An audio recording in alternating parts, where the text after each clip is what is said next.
2023. Donc, comme traditionnellement, je vais commencer par l'appel des présents.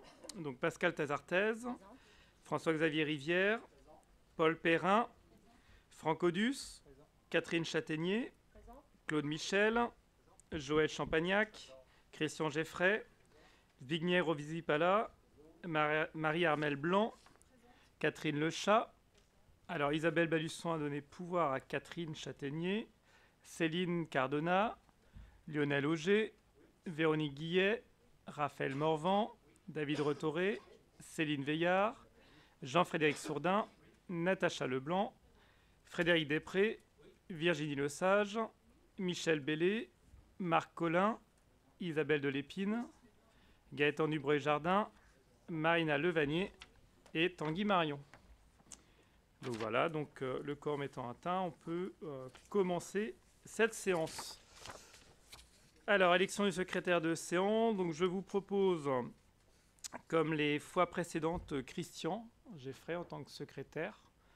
Est-ce qu'il y a des oppositions à cette nomination? Des abstentions? Je vous remercie. Donc, Christian sera notre secrétaire pour ce soir.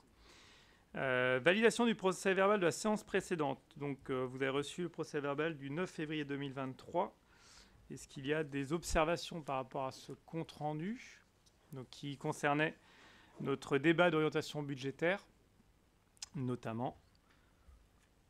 Est-ce qu'il y a des oppositions à ce procès-verbal, des abstentions? Je vous remercie. Alors, je vous propose un additif qui est en fait une ouverture de crédit pour le budget annexe assainissement. Donc, il est apparu après l'envoi de l'ordre du jour une nécessité donc d'ouvrir des crédits puisqu'on n'a pas encore voté le budget. Et d'ailleurs, on le votera donc au prochain conseil parce que le compte administratif n'était pas encore arrivé. Donc, on en attend des services de l'État pour pouvoir procéder au vote du budget. Donc, du coup, on a une nécessité d'ouvrir des crédits en attendant. Donc, est-ce que pour cet additif, il y a des oppositions, des abstentions? Oui, mais il faut qu'on ouvre les crédits. Il faut qu'on autorise en fait de pouvoir prendre dessus. C'est pour ça. Donc c'est ajouté à l'unanimité. Et un retrait, c'est l'aliénation d'une parcelle en chemin cadastre AC numéro 108, tout simplement parce qu'on n'a pas encore eu le retour pour... en fait, on divise une parcelle et donc on a besoin d'un nouveau numéro de cadastre et il n'est pas encore arrivé. Donc on pensait qu'il serait arrivé pour le conseil, il n'est pas arrivé. Donc voilà, je vous propose de le retirer de l'ordre du jour. Donc, est-ce qu'il y a des oppositions à ce retrait? Des abstentions? Je vous remercie. Alors, on va commencer. Comme on a un conseil du coup assez restreint, puisqu'on n'a pas le vote du budget, on va prendre un peu de temps sur les subventions d'associations communales. Donc, il y a une grosse partie de notre budget. C'est un acte important vis-à-vis de nos associations. Et donc, je vais laisser François-Xavier et Claude nous présenter ces subventions, notamment avec un rappel des critères. Donc, je vais laisser Claude commencer. Ouais. Vas-y. J'ai le micro là. Ok. Merci Thomas. Un rapide résumé sur le milieu associatif de Menrock. Simplement donc par les chiffres, par les nombres, avant de ceux que FX va vous exposer tout à l'heure, qui vont nous faire mal à la tête sûrement par rapport au montant. En association à Menrock, il y a environ 65 associations. 27 concernent le sport, 15 la culture, 8 sont en rapport avec les écoles, 7 à caractère social, 6 sont plus proches de l'économie, commerce, animation, communication, et 2 en diverses.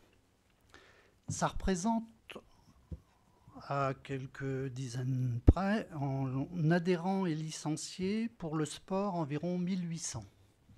1800 adhérents licenciés. 800 pour la culture. Alors pour les autres, on n'a pas calculé, c'est variable. Pour les écoles sociales, l'économie, diverses. Bon, là, vous mettrez le nombre que vous voulez. Ça donne une indication déjà au niveau du sport et la culture sur le nombre d'adhérents ou de licenciés faisant partie de la vie sociale de Menrock. Au niveau des critères qui permet le calcul des subventions, c'est-à-dire le calcul des aides versées à chaque association qui le demande, par l'intermédiaire de l'envoi d'un dossier de demande de subvention que Marie-Pierre gère et nous renvoie. Ces critères concernent... Alors, ces critères déjà ont été établis dans les mandats précédents et sont repris là actuellement. Et donc, c'est tout d'abord le premier critère, le nombre d'adhérents.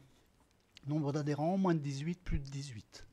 Un montant est attribué en fonction du nombre que l'association nous déclare sur le dossier, multiplié par un prix concernant les plus de 18 et un autre prix concernant les moins de 18.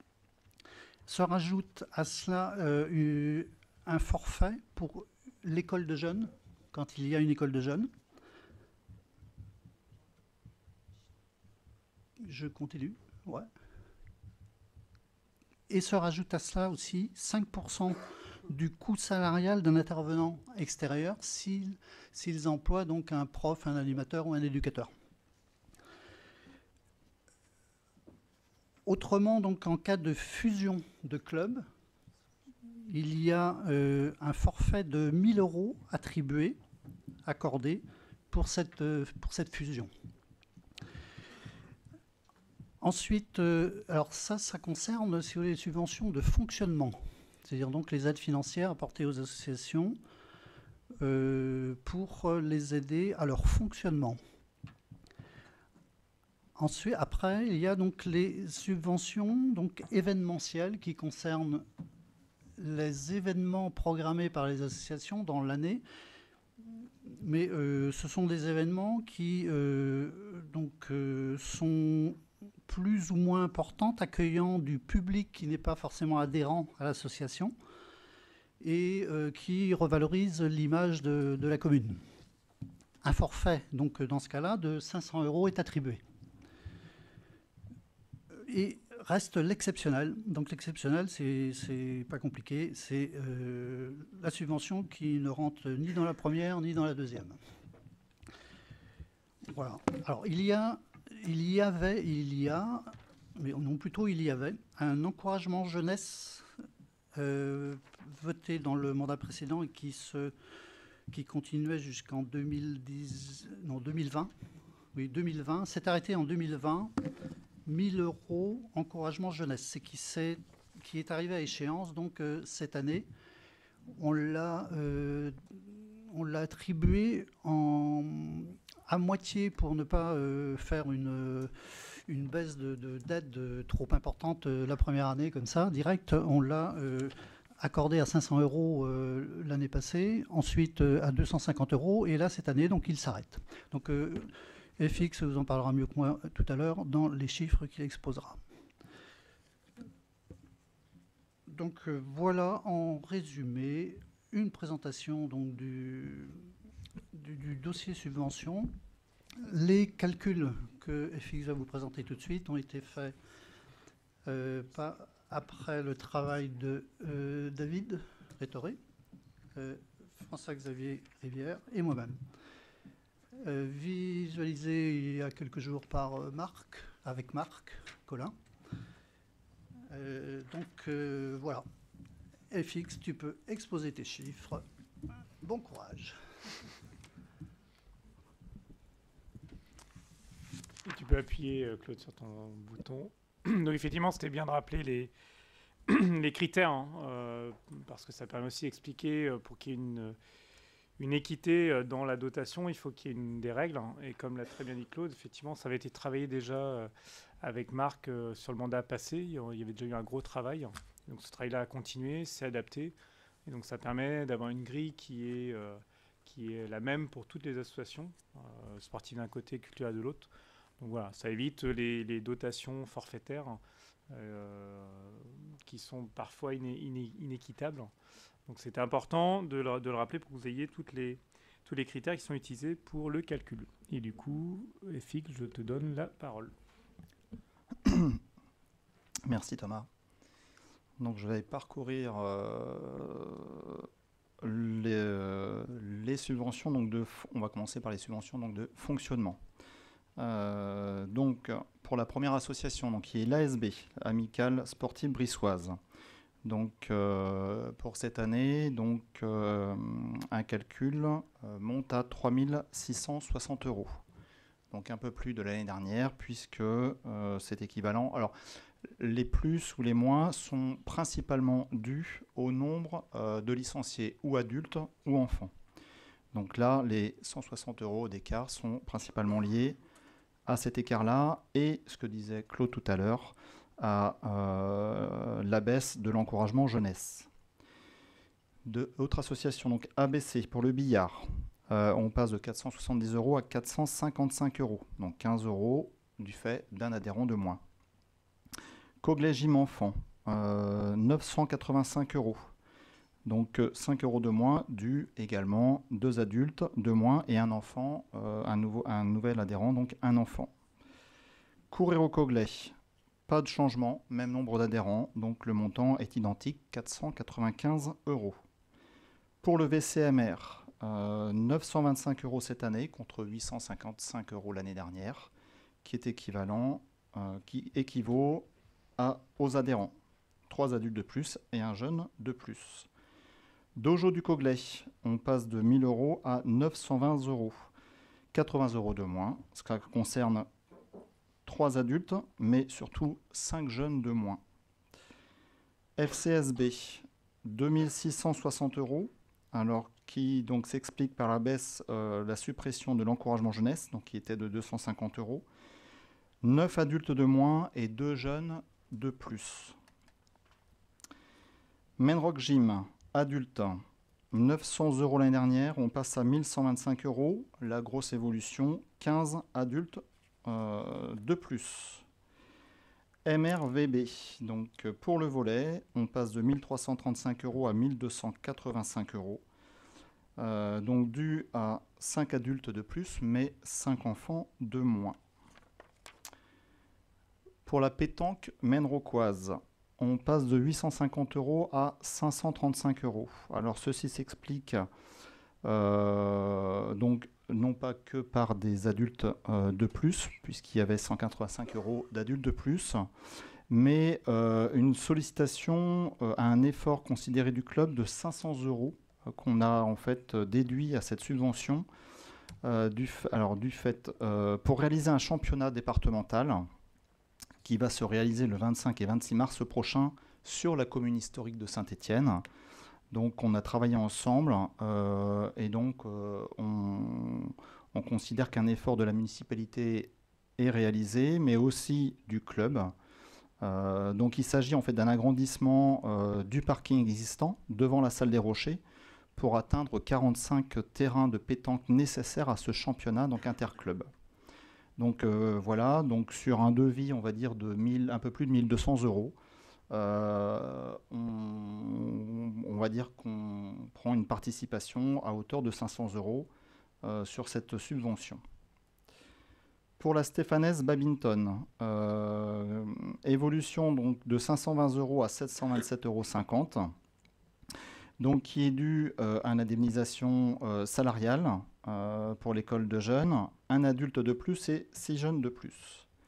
La team TD Autisme, 490 €, on passe à 405 €, puisqu'il n'y a plus, donc il n'y a plus de salariés au niveau de l'association, donc il y a une baisse de 25 €, et 4 adultes de moins, donc 60 €, donc 85 € de moins. Le TCMR, Tennis Club de Menrock, 1155 €, on passe à 1025 €, donc dû à 3 adultes de plus, mais 7 jeunes de moins, donc ce qui fait vraiment la différence. Twirling Club Brissois, on passe de 285 € à 400 € du fait d'un adulte de plus et 4 jeunes de plus, donc 115 € de plus cette année.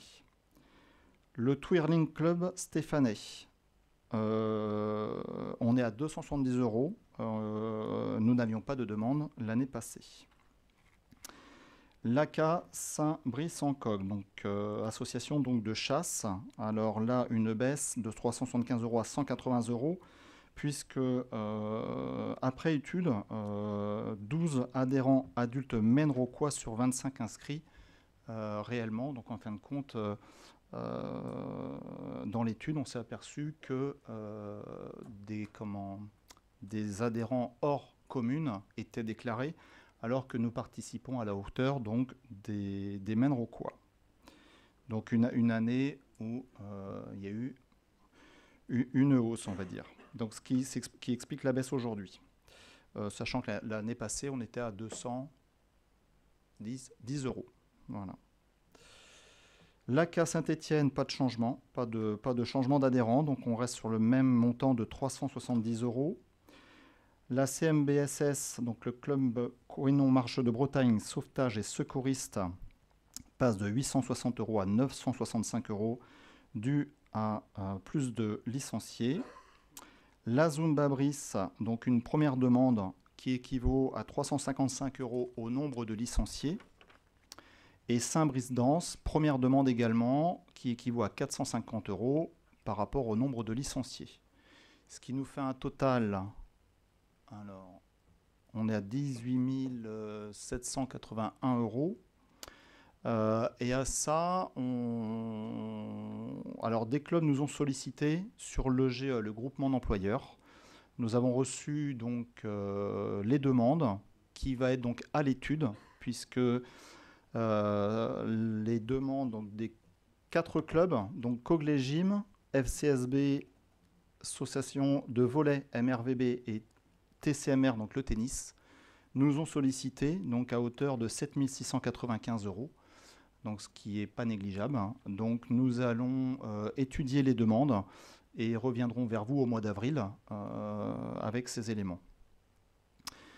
Sur les associations diverses, l'UNC AFN donc de Saint-Étienne-en-Cogle, donc l'année passée nous étions sur un forfait donc, de 200 €. Cette année, nous mettons plutôt cela à la hauteur du nombre d'adhérents, donc à 5 € par adhérent. Donc ce qui fait qu'on arrive au même montant. Et pour l'UNC AFN de Saint-Brice, nous restons sur le même principe en termes d'équité, ce qui fait une légère baisse de 45 € au nombre d'adhérents. Donc on passe de 400 € de forfait à 355 €. Pour l'ALS, Association Loisirs Stéphanaise, pas de changement, même au nombre d'adhérents, donc on reste à 35 €. Le GAB, Génération Animation Briçoise, pas de changement également au nombre d'adhérents. Et nous avons souhaité inscrire et visualiser le budget de fonctionnement donc, lié à la convention, qui est d'un montant de 12 000 €. L'arboretum de l'espace Loisance passe de 80 € à 110 €, donc du fait de 6 adhérents de plus. La chorale du Coglay passe de 110 € à 125 € pour 3 adultes de plus. Le club de l'âge d'or est sur un forfait, donc de 300 €. Voilà, ça ne change pas. Le club de l'amitié briçoise également. On maintient donc le forfait à 300 €. L'amicale des donneurs de sang, nous maintenons le forfait de 250 €. Histoire et mémoire de Saint-Brice-en-Cogle donc passe de 110 € à 100 € le fait de 2 adhérents de moins. Les amis de Saint-Marc-le-Bleu passe de 280 € à 350 € du fait de 4 adultes et 2 jeunes de plus dans l'association. Et l'association avicole du Coglay et ses environs, donc sur une première demande, donc on arrive à 75 € du fait des licenciés, des adhérents. Ce qui nous fait un total de 2 285 € et les 12 000 € de fonctionnement pour le GAB. Je continue sur le fonctionnement, sur les autres organismes donc, des écoles. Pour l'appel de l'école Anne Boivant, on est sur le même montant que les années passées, donc 2 915 €. Pour l'appel de l'école Saint-François, 2 915 €. L'APE de l'école Jacques Prévert, 2 915 €. et l'APE de l'école Jules Verne, 2 915 €. Pour Radio Soleil 35, maintien également donc du montant. Donc on est à 4 100 €, donc ce qui équivaut aux 3 600 € donc de loyer, et le forfait octroyé à hauteur de 500 €. Et DDEN, donc délégué départemental de l'éducation nationale, où nous maintenons le forfait à hauteur de 180 €. Ce qui sous-totalise 15 940 €. Le total des subventions de fonctionnement donc, s'élève à 37 006 €. En parallèle de cela, donc, on a détaillé les 12 000 € du GAB pour le GAB et les 7 695 € du groupement d'employeurs qui est actuellement à l'étude et qui sera vu en conseil municipal sur le mois d'avril. Donc voilà, donc juste une petite précision par rapport où je complète par rapport à ce qu'a dit Claude, que les hausses, une hausse et dépenses principalement donc, liées à l'augmentation des licenciés adhérents sur les dossiers qui nous ont été donc déposés. Il y a quand même un peu plus de 400 licenciés sur le nombre de dossiers. Voilà. On passe aux subventions d'événements. On peut peut-être faire un point, peut-être. Ouais, on va faire un point déjà là-dessus. Effectivement, la bonne nouvelle, c'est ce que tu disais, plus 419 licenciés en plus. C'est ça, oui. Donc c'est plutôt une bonne nouvelle. Alors voilà, quelques changements. Vous voyez aussi qu'en dehors donc, des 12 000 du GAP, on a délibéré le mois dernier pour signer la convention triennale avec le GAB. Et donc les 12 000, en fait, ce sont des dépenses que l'on faisait nous en interne, enfin que l'on faisait lorsque on prenait notamment les chapiteaux pour le marché de Noël. Voilà. Donc là, on a calculé le montant que nous, on dépensait. Donc là, on verse au GAB, mais donc comme ça, le GAB est autonome et va gérer lui-même ses animations. Donc ça, c'est une augmentation sur les subventions, mais sur le budget général, c'est la même ligne que ce qu'on dépensait l'année dernière. Et sur le GE, effectivement, groupement d'employeurs qui fonctionne très bien. On a un copie la semaine prochaine. On est sur les associations. Il y a une vraie aide apportée aux associations. On est à 70% quasiment d'intervention dans les associations. Et donc là, l'idée, c'était d'accompagner nos associations qui ont sollicité. Alors, on est à l'étude parce que les chiffres qu'on a reçus sont supérieurs à ce qu'on avait eu en prévisionnel. Donc voilà, on va voir dans les heures qui nous ont été présentées ce qui relève véritablement d'action d'événementiel. Donc on n'a pas encore eu tous les détails. Donc on va le travailler au mois de mars et comme ça on le présentera au mois d'avril. Donc voilà, donc potentiellement, si on acceptait d'aller au maximum de l'aide GE, on arrive à un total de 56 000, sachant que dedans, on a les 12 000 du GAB. Donc voilà. Oui, alors, je ne sais pas s'il y a des... Si on veut comparer, du coup, Thomas, en fait, l'année dernière, on était à 35 535 € contre 37 006 € donc, pour 2023. Donc voilà, alors, je ne sais pas s'il y a des interrogations. Alors effectivement, il y a des hausses, des baisses. C'est le jeu de la grille.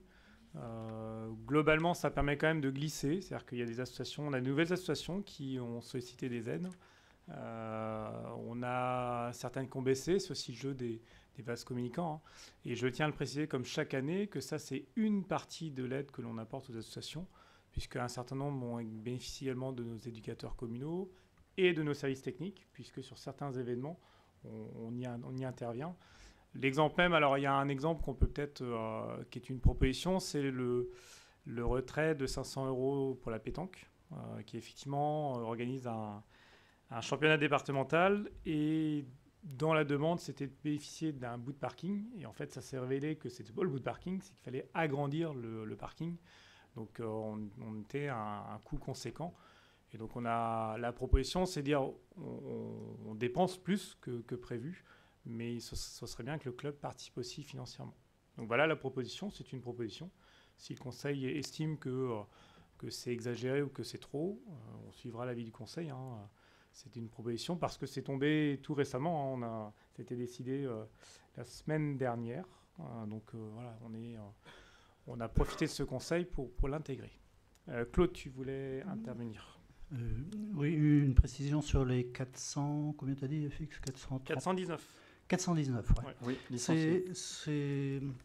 C'est pas 419 net, c'est un rattrapage sur la perte d'adhérents et de licenciés des années passées. Oui. En fait, c'est ça qu'il faut se dire. Alors, avec un plus, mais modéré quand même, malgré tout.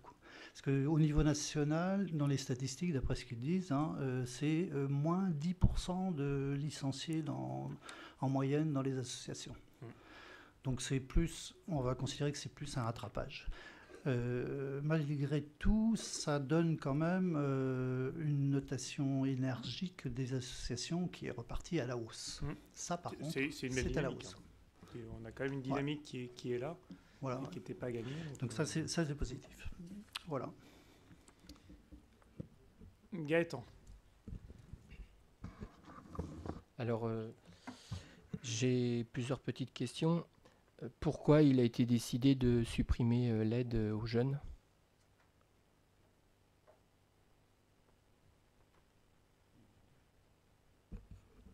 Vas-y, Claude.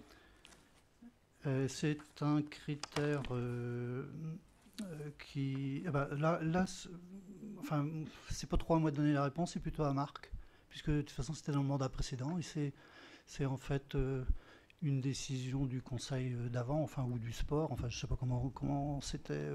il y avait une aide, et puis il n'y a plus d'aide, donc c'est quand même pas... Oui, mais comme c'était sur 3 ans, hein, c'était une aide jeune sur 3 ans. Voilà. Donc on a respecté, donc on a et qui n'est pas reconduite. Voilà, qui n'était pas reconduite, ouais, sur 3 ans. Ouais.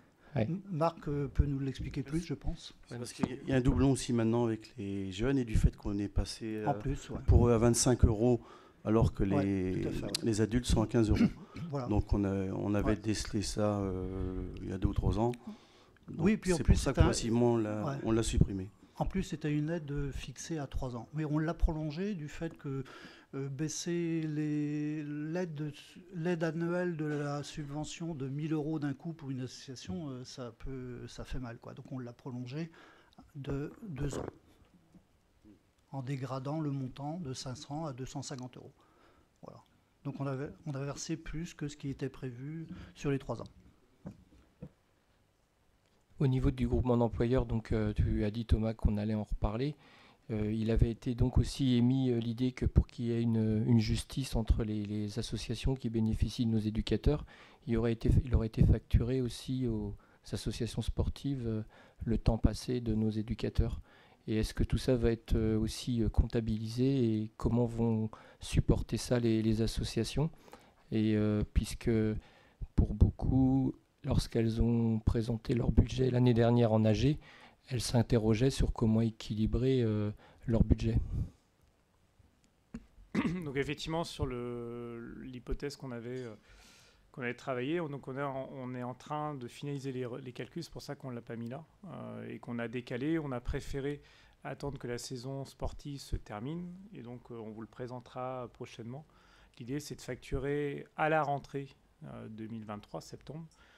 Mais aujourd'hui, on est en train de regarder par rapport à cette aide GE, comment le cadrer et comment déterminer le coût que l'on demandera. Donc c'est pour ça qu'on n'a pas voulu précipiter les choses.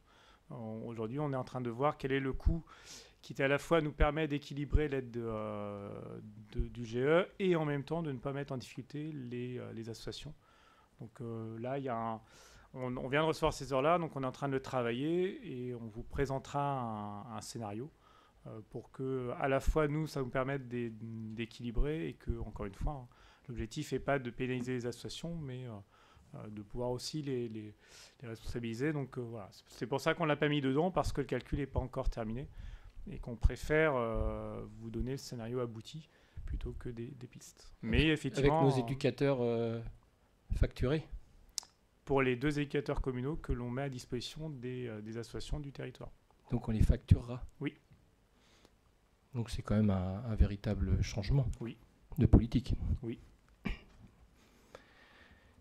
J'avais un autre élément à dire. C'est vrai que nous n'avons plus la colonne des années antérieures à ce mandat. je rappelle quand même à Claude et à FX qu'on se rappelle quand même de ce que l'on avait fait, nous, les calculs. On était quand même sur des baisses de plusieurs dizaines de milliers d'euros. Ça approchait moins 20 000 euros par rapport à l'autre mandat. Donc là aussi, c'est un vrai choix politique que vous avez fait de ne pas compenser une certaine baisse pour beaucoup d'associations. Donc vous aviez toujours remis en cause ces chiffres que j'avançais, mais je n'ai pas oublié, j'ai refait tous les calculs et donc il y avait bien un écart entre les deux mandats. Donc il y a eu des baisses d'adhérents dans certaines associations, très conséquentes suite au Covid, mais il n'y a pas eu que ça. Il y a eu la baisse d'adhérents, il y a eu... mais donc il y a des associations qui, malgré tout, rendent un service et elles ont, depuis 3 ans, beaucoup perdu. Oui, on n'est pas d'accord sur les chiffres. Effectivement, il y a eu des baisses parce qu'on l'a expliqué. Il y a des événements qui n'ont pas eu lieu, donc on n'a pas versé les subventions événementielles qui vont être présentées tout à l'heure. Donc ce qui est dans le contrat de départ. Lorsqu'il y a un dossier de subvention, il y a bien la partie de fonctionnement qui a été versée, selon la grille qui a évolué, mais qui reprend les mêmes bases que ce qui avait été travaillé en commission sport sous le mandat passé. Et voilà. Et les événements, effectivement, le budget communal évolue sur la situation et on avait enlevé. L'événement qui n'a pas lieu n'est pas subventionné. D'où cette baisse. David, tu voulais compléter. Pour compléter, sur le mandat d'avant, il y avait un mélange, quand les subventions étaient versées, il y avait un mélange entre l'événementiel et le fonctionnement. Tout à fait. Tandis que maintenant, on sépare bien les deux. Donc il y a ça aussi. Oui, mais justement, ça a quand même pénalisé beaucoup d'associations. Donc, non. Si, mais parce que vous, vu de votre vue à vous, vous avez l'impression que non, mais vu que ça a pénalisé certaines associations, on pourra refaire le calcul. Lesquelles, tu peux nous dire Ce que je vous propose, c'est que au mois d'avril, on fera le point. Et c'est surtout qu'en plus, si on additionne ce qui vient d'être présenté avec le groupement d'employeurs et la facturation de nos agents, je pense que c'est un vrai tournant pour certaines associations, sportives en particulier. Et je pense que ce n'est pas du tout l'état d'esprit qui était par le passé. On mettait des agents à disposition parce qu'on avait une vraie politique d'encouragement à la jeunesse. Et aujourd'hui, on voit bien que ce n'est plus du tout le cas. Donc après, chacun peut s'arc-bouter sur ces chiffres. On avait pris la ligne des coûts, des versements de subventions des années précédentes avec là. Donc l'addition, elle est égale. Et surtout, ça a été confirmé par beaucoup de membres d'associations. Donc c'est réel chez eux. D'accord. Nous, on est en relation avec les présidents d'associations. On n'a pas le même son de cloche, mais tu ne dois pas avoir les mêmes conversations que nous. Après, on prend acte de ta remarque.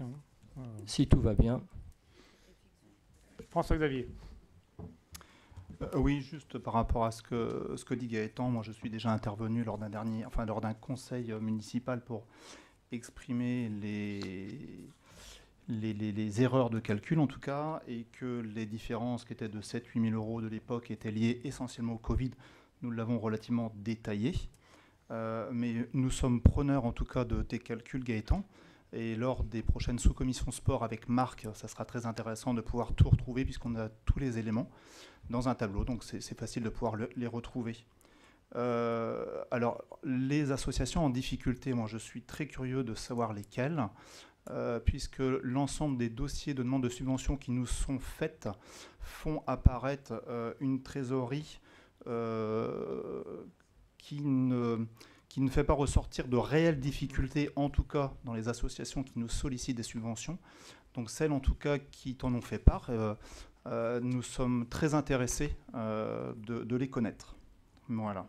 Quand il y a des éducateurs qui sont mis à disposition, pour l'instant, effectivement, je pense que la réalité va arriver quand Thomas a dit que ça allait être exposé donc, pour le mois d'avril, mais sans doute réellement supporté par les associations à l'automne.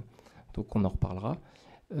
Par rapport à ce que tu dis, il y a quand même clairement, mais vraiment clairement, un gros écart lorsqu'une association doit embaucher quelqu'un, un éducateur, faire venir quelqu'un de l'extérieur compétent. Et souvent, d'ailleurs, la compétence n'est pas là parce qu'ils n'ont pas les moyens d'aller chercher de la compétence à l'extérieur. Et souvent, nos clubs, alors malgré tout, parfois, elles arrivent à avoir des résultats, mais elles sont souvent pénalisées par rapport à d'autres associations qui sont mieux dotées sur le territoire. Donc, clairement, sur le sport, il y a eu une baisse de niveau et de compétences parce que les associations n'arrivent pas à supporter le coût qu'elles devraient bénéficier pour avoir de la qualité. Et parfois, elles ont... et il y a une vraie différence. Et toute la jeunesse, c'est pour ça que je m'interrogeais sur pourquoi on n'a pas renouvelé l'aide à la jeunesse, parce que celles qui ont beaucoup d'enfants sont vraiment pénalisées financièrement. Bon, c'est... non, mais on note, Gaëtan. Après, nous, on a pas association employeur, aujourd'hui, c'est compliqué. Oui, l'autre, vas-y. Ouais.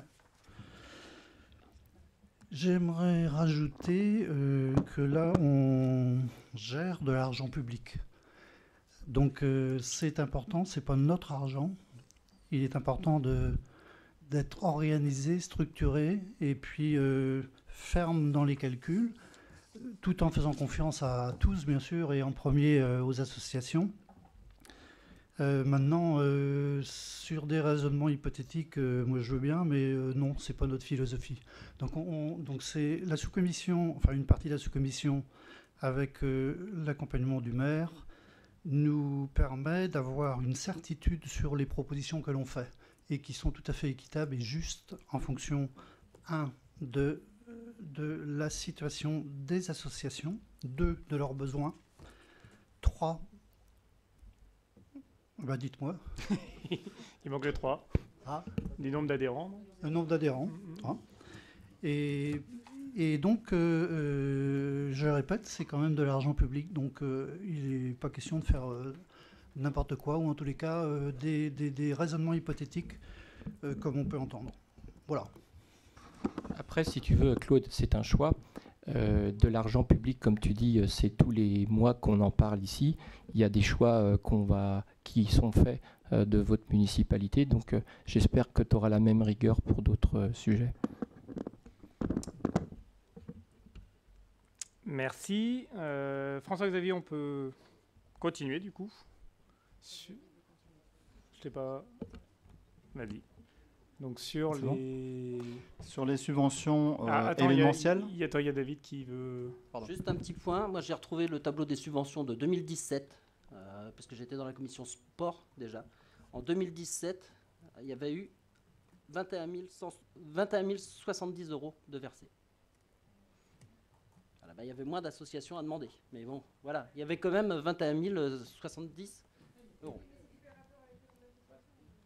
Oui, mais là, par rapport au nombre d'associations, là, il y a des associations qui ne faisaient pas de demande à l'époque.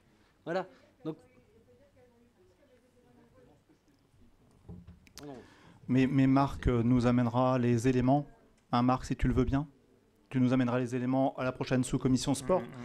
Et nous pourrons regarder ça ensemble et apporter des explications. Oui. Mais surtout que, David, tu prends 2017. Effectivement, en 2017, c'était la fusion.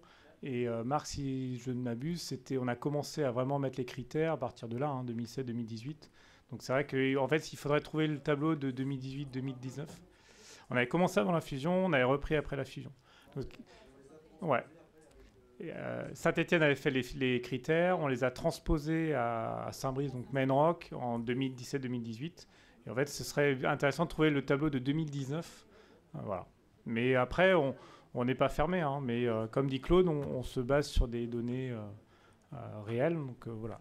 François-Xavier, je te laisse. Je poursuis sur les subventions événementielles.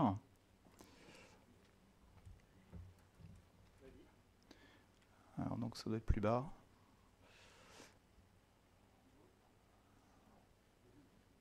Là, juste là. Très bien. Alors, donc, Courrier au Coglay nous a sollicité une subvention pour les foulées du Père Noël, qui aura lieu le 17 décembre, donc pour 500 €. Le VCMR, Vélo Club Maine-Rock, également donc pour la Maine-Rockoise, qui se déroulera le 8 mai. La Rock Espoir le 8 octobre, donc pour 1 000 € de subvention. La Team Teddy Autisme, donc le 18 mars, un challenge, pardon, 18 mars et 1er juin. Donc là, on est sur des montants différents, donc à 2 000 €. Et nous avions le trophée départemental le 30 avril à hauteur de 500 €, ce qui fait 2 500 €. Et il y a eu un non versé en 2022 d'un événement qui a été réalisé, donc à hauteur de 500 €. L'André Coquelin Cup, donc l'ACC, qui se déroulera les 27 et 28 mai prochains, dont 2 000 € de subvention et 1 131,24 € pour les toilettes sèches. Donc 3 131,24 €. La Bretagne, Lady Tour 2024, alors qu'on va vous présenter. Tu veux que je le présente maintenant? Eh bien, écoute, je veux bien. On a les éléments. Ouais. Donc, juste sur le... Comme chaque année, mais je préfère le repréciser. Hein. Pour la Team Teddy, c'est le Challenge Couesnon Marche de Bretagne. Et donc, le principe, c'est que ce sont les communes qui... Merci. Qui supportent les contrôles et la course. Et donc, chaque commune met autour de 2 000 €. Et Couesnon Marche de Bretagne s'engage à payer la finale.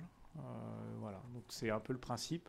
Donc là, on le fait encore cette année. Donc cette année, on n'aura que Saint-Brice, hein, le 18, je crois, 18 mars. Mais on n'aura pas celui de Saint-Étienne. Clairement, on sent que ça s'essouffle. On sent que les communes ont du mal à adhérer à ce principe-là. Alors, il faut savoir que le vélo sur le territoire a quand même une vraie implantation. Hein. Il y a eu le ruban granitier, le Challenge du Couesnon était une vraie référence. Et on sent que là, ça commence à s'essouffler. Donc, cette année, on propose Team Teddy se propose de le refaire. Mais c'est possible que dans les années à venir, il n'y ait plus cet événement-là, ou de manière différente. Donc voilà, pour la pression des 2000. La proposition qui vous est également faite, hein, c'est un événement autour du vélo, je le disais tout à l'heure, hein, qui a une vraie importance. C'est le Bretagne Ladies Tour en 2024. Donc, c'est comme un Tour de France. Hein. Alors pour ceux qui se souviennent, on a eu le Tour de Bretagne il y a quelques années, qui avait été un bel événement, qui était parti de Saint-Brice. Et là, on est du côté féminin. Donc c'est l'équivalent féminin. C'est un événement qui prend de plus en plus d'ampleur. Et l'idée, c'est de proposer à ce Bretagne Ladies Tour une arrivée et le lendemain un départ. Donc, ce qui permet d'avoir de l'hébergement. Les équipes seraient hébergées sur le territoire. Ils utiliseraient nos restaurants. Et le lendemain, ça permet de faire un petit village du Tour et d'avoir des animations. Voilà. L'idée, c'est aussi de mettre en avant nos clubs de vélo, d'avoir un événement majeur sur le territoire pour aussi travailler l'attractivité de la commune. Voilà. Donc, c'est une proposition. Nous, on a estimé ça intéressant. C'est vraiment un événement qui nous coûte beaucoup moins cher que le Tour, parce que le Tour de France coûte très cher, mais qui a l'intérêt de dynamiser nos commerces, d'amener un événement. Comme on a eu le Tour de Bretagne, Marc, c'était quoi, 2017 ? Ouais, 2017. Hein. Pour ceux qui étaient là, c'était vraiment un bel événement. Donc là, c'est le même principe, mais l'idée, on ferait arriver et donc le lendemain, le départ. Alors, le seul souci sur ces événements-là, hein, c'est qu'il y a un coût. Forcément, ils demandent un coût aux communes. Et là, on est sur un coût de 18 000 € pour 2024. Mais ils nous demandent de mettre des arts, hein, de mettre un acompte de 3 600 € pour novembre 2023. Donc, il faudrait qu'on l'inscrive au budget. Et après, mars 2024, 7 200. Donc, pour 2024, on aurait 14 400 €. Voilà, c'est une proposition. Il n'y a rien d'obligatoire. On trouvait que c'était intéressant à la fois pour la commune, pour nos clubs de vélo aussi, hein, qui ont une vraie importance. Après, ça peut être aussi un pendant, c'est-à-dire qu'on fait le Bretagne Ladies Tour, mais on ne fait pas le Challenge du Couesnon. Voilà, ça peut être aussi c'est des négociations. Hein. Donc voilà, c'est la proposition qu'on vous fait. J'attends vos retours. En commission sport, on a estimé que c'était une opportunité. Voilà, c'est un événement qui nous est proposé. Il ne va pas partout. Après, encore une fois, oui, on peut s'exprimer. Encore une fois, il n'y a pas d'obligation. C'est une proposition qu'on vous fait. Après, Véronique. Alors, personnellement, je trouve ça très cher. Et je doute des retombées à la hauteur de l'investissement. Très sincèrement. Pour moi, là, c'est la commune qui finance la nuitée, le restaurant et le petit-déj des participants. Et je ne suis absolument pas persuadée qu'on ait des retombées chez nos commerçants, autres, à la hauteur de l'investissement de la commune. Ça, c'est un avis très personnel, mais peut-être parce que je ne suis pas forcément une férue de vélo et que je ne me rends pas compte que ça va déplacer les foules. Mais la dernière fois, le Tour de Bretagne, ça n'avait pas amené énormément de monde. Moi, je n'ai pas le souvenir d'un événement. Voilà. Il y avait eu du monde sur le village au départ. J'y étais, j'ai pas du tout le même souvenir. Pardon, mais voilà. Après, oui, je ne devais pas être à la bonne heure. Oui, clairement, on est d'accord. Pour nos commerçants, ça reviendra dans nos commerçants. Donc, eux vont en bénéficier. Après, c'est sûr que les 18 000 servent aussi, d'une certaine manière. Après, le vélo a quand même des aficionados. Il y a des gens qui font beaucoup de routes pour aller voir du vélo. Donc, après, je peux comprendre la réticence. C'est un choix. Mais il faut. Est-ce qu'il y a d'autres avis sur ce... Christian?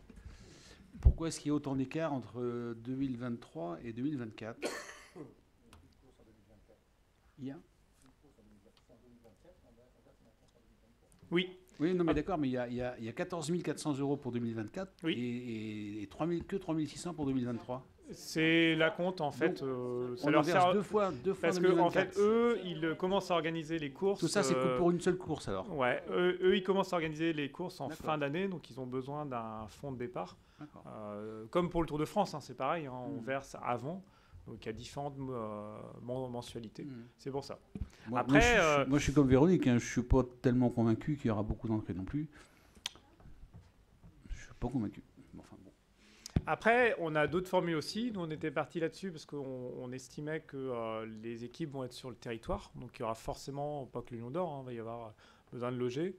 Après, il y a d'autres formules. On a des formules départ-étape, on est moins cher. On a des grands départs. Voilà. On avait pensé celui qui nous semblait le plus intéressant pour amener du monde. C'est-à-dire que des gens qui suivent ce tour-là, s'il y a un arrivée et un départ, ils vont venir. En camping-car, ils vont venir consommer. Si on ne fait qu'un départ, on sait qu'en gros, effectivement, un départ, on aura les équipes et les accompagnateurs, mais un départ nous semblait peu pertinent. Un départ, en gros, ça amène l'animation dans le bourg, mais ça amène pas vraiment de commerce. C'est pour ça qu'on était parti là-dessus. Après, effectivement, c'est une somme. C'est pour ça qu'on en débat, qu'il n'y a pas d'obligation. C'est une somme conséquente, c'est clair. Après, là, c'est l'arrivée. Donc, le soir, fin de journée, ils arrivent. Ils restent sur place, ils logent, ils dorment, ils mangent. Et après, ils repartent le lendemain. Donc ça nous permettait de faire un événement sur le soir et puis le lendemain matin. Après, ils dorment à l'hôtel, c'est des équipes qui dorment à l'hôtel, donc le Lion d'Or serait plein. Enfin, voilà. Donc c'est vrai que c'est l'avantage pour nos commerces. Après c'est sûr que le raisonnement de Véronique est vrai, on paye en partie le Lion d'Or. C'est sûr que les 18 000 servent à payer. T'as dit quoi, Maria ?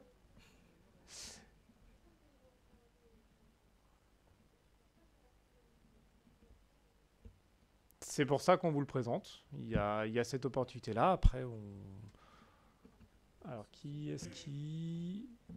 Jean-Frédéric.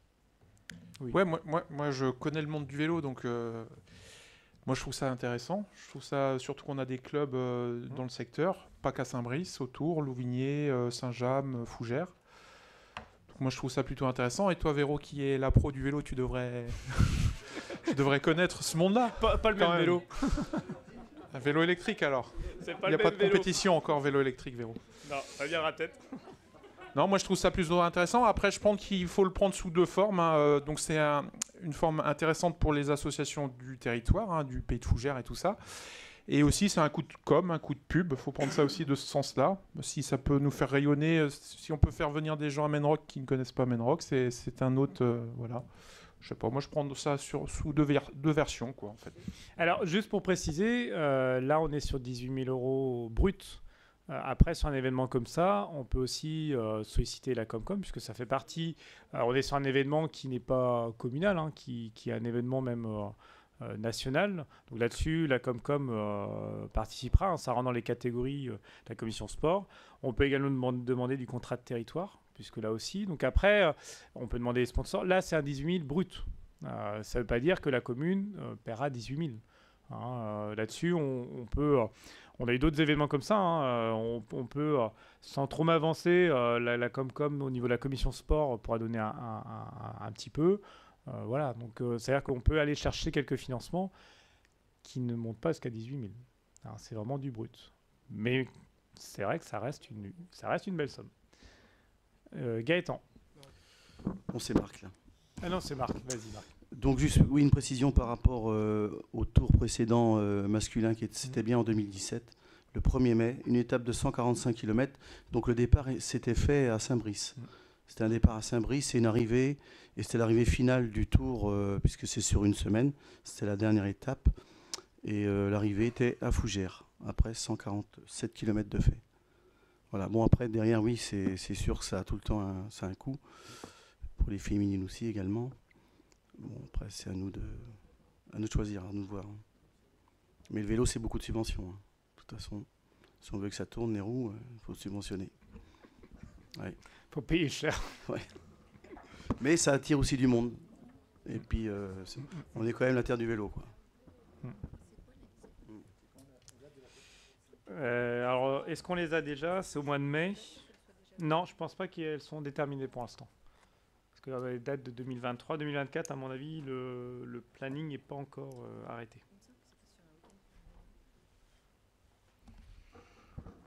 Enfin, la remarque de Marc, elle était quand même intéressante si on veut pousser la logique plus loin.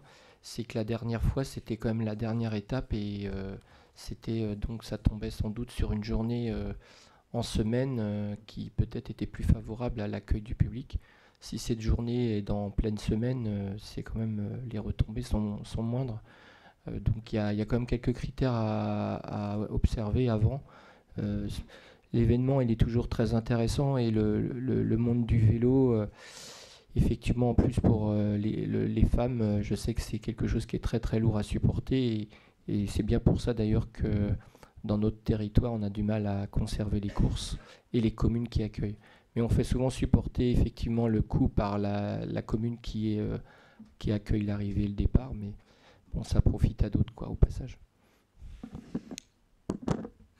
Après, ce qui peut être fait, on peut très bien choisir d'y aller sous réserve, effectivement, comme disait Gaëtan, qu'on tombe sur un week-end ou sur un moment qui, effectivement, est favorable à du public, et sous réserve qu'on ait des subventions autres que les subventions communales. Après, voilà, nous, on l'inscrit au budget, on va chercher les subventions. Si derrière, on n'a pas de subvention, parce qu'on peut très, très facilement, moi, je peux le mettre à l'ordre du jour de la prochaine commission sport, même si ce sera en 2024, qui est déjà cette discussion-là. Le contrat de territoire, on sait qu'on peut le déposer. Voilà. Et après, on peut mettre sous réserve, ce qui ne nous engage pas au-delà. Et si on n'a pas les subventions, ni à une date qui nous convient... Oui. Ah bah, tant que la compte n'est pas signée... parce qu'en fait, ils veulent une réponse qu'ils vont organiser ça à la fin de l'année. Et donc, on aura une date butoir, mais... je pense que ce serait dommage de ne pas aller...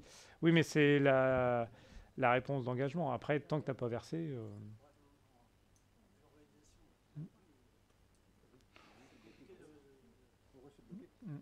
Oui, mais... C'est pas grave, tu peux... Est-ce qu'on peut voter, si vous voulez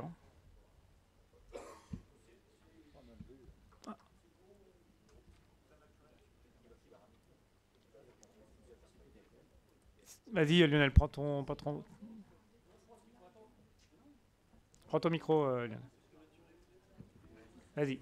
Non, je disais, comme tu disais, faut demander, je pense, des subventions à la Comcom, etc., et au territoire. Et suite à cela, on peut prendre la décision. Non? Ouais, mais comme disait Claude, le problème, c'est qu'ils veulent la réponse là, pour le mois de mars.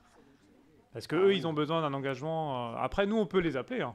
On peut dire que on peut peut-être attendre un début petit avril. délai, mais après, c'est une grosse organisation. Hein, donc, après, subvention, on en aura, que ce soit la Comcom ou le contrat de territoire. Après, c'est pas sur la subvention, c'est sur le montant. Oui. Sur la commission sport, on finance, ça fait partie des critères d'événements à rayonnement national. On finance ça tous les ans. Donc là, il y a un certain nombre d'entre vous qui sont à la commission sport. Moi, j'en suis le vice-président. C'est pas un secret d'État. Ce type d'événement sera subventionné. Après, à quelle hauteur, c'est là où je ne peux pas me prononcer pour la commission, mais il y aura une subvention. Idem pour le contrat de territoire, ça fait partie des enjeux de territoire. Si tu as l'arrivée le samedi et le départ le dimanche, ça peut être une chose intéressante, ça c'est sûr. Et ça fait parler de Menrock. C'est ça.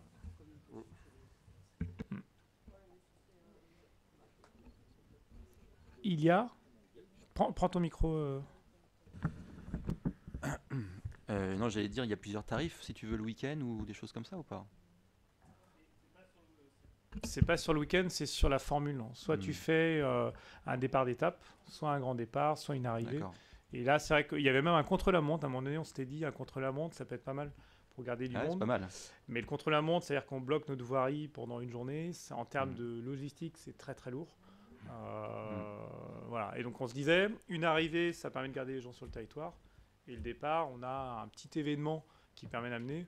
On trouvait que la formule était la plus intéressante que d'avoir, parce que c'est pas un départ étape, on est à 12 000 €, donc c'est pas beaucoup moins cher. Non, mais moi, là-dessus, je partage votre avis, il n'y a pas de problème. Et puis, Véronique, tu mets des vélos électriques, tu mets des cabanes à vélo, et tu es contre le vélo qui arrive à Saint-Brice. C'est paradoxal, en fait. Vu le coût des cabanes à vélo et des vélos électriques, c'est pas 18 000 € qui va changer. Après, on n'est pas sur le même plan. Non, mais bon, c'est quand même paradoxal. Donc, non.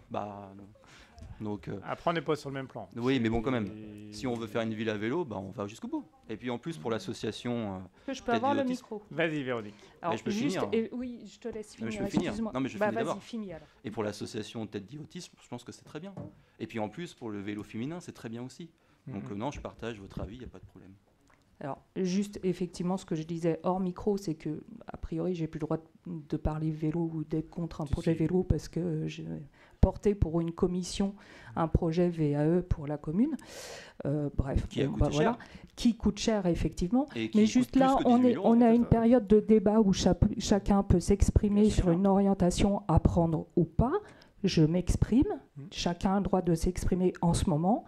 Après, si le vote du conseil municipal va vers l'organisation de cet événement sur cette formule-là, après je me tairai, j'en aurais plus à critiquer. Une fois que c'est décidé, c'est décidé. C'est maintenant que j'ai juste à émettre mes doutes. Je le fais. Et ils sont légitimes. On s'est posé effectivement la même question en commission. Et je pense que tu n'es pas la seule au conseil à se poser la question. C'est une somme qui est conséquente, 18 000. C'est pas... Donc après, voilà, moi je voulais juste amener cette pression-là, et j'aurais peut-être dû le faire dès le départ, c'est que là on met 18 000 en brut, mais ce ne sera pas 18 000. Parce qu'on sait qu'on aura des subventions. Après... comme toute subvention, il y aura un pot commun, et donc je peux pas vous dire ça nous coûtera que 10 000, que 5 000, mais ça ne coûtera pas 18 000. Voilà. Est-ce que vous voulez qu'on vote sur cette décision-là?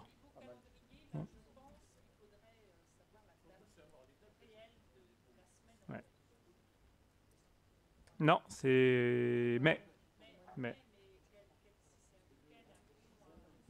Bah.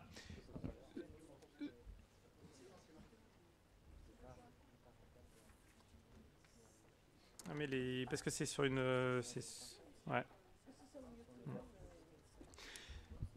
Ce que je vous propose, c'est qu'on l'inscrive, qu'on prend les précautions, on va regarder sur les dates, on va les contacter, Et au mois d'avril, on revient vers vous. On peut l'inscrire dans les subventions, ce qui veut dire que le Conseil donne son aval sous réserve effectivement que la date fonctionne. Et on reviendra vers vous en avril sur les précisions. Et si effectivement les précisions ne sont pas bonnes, Non mais vous pouvez prendre ma bouteille, Maxime. C'est bon. C'est pour Yannick. Jean-Frédéric, tu voulais... C'est bon? Bon. Est-ce que, alors, on peut lire, hein, est-ce que sur cette décision de 18 000 €, il y a des oppositions à cet engagement-là? Alors, est-ce qu'il y a des oppositions? Non. Est-ce qu'il y a des abstentions? 1, 2, 3, 4, 5... 5... Et oui, tu as le pouvoir d'Isabelle. 6. Je te redonne la parole, c'est ça? Bon, donc 6 abstentions et on viendra vers vous au mois d'avril avec les détails. Notamment, on essaiera, même si c'est pas sûr qu'on les ait, mais d'avoir la date au moins. Cette année, c'est du 8 au 13. Hein. Non, du 9 au 13. Mardi 9 au samedi 13 mai. Ils partent le 8. Donc ce sera forcément en semaine. Ça part un lundi, il y a une étape le 9, et l'arrivée est samedi. Oui. Ça peut être un vendredi. Ok. Je continue. Je te laisse la parole. Donc sur les subventions d'événements pour les associations sportives, donc ce qui nous fait un total de 7 631,24 € et éventuellement les 18 000 € pour la Bretagne Lady Tour 2024.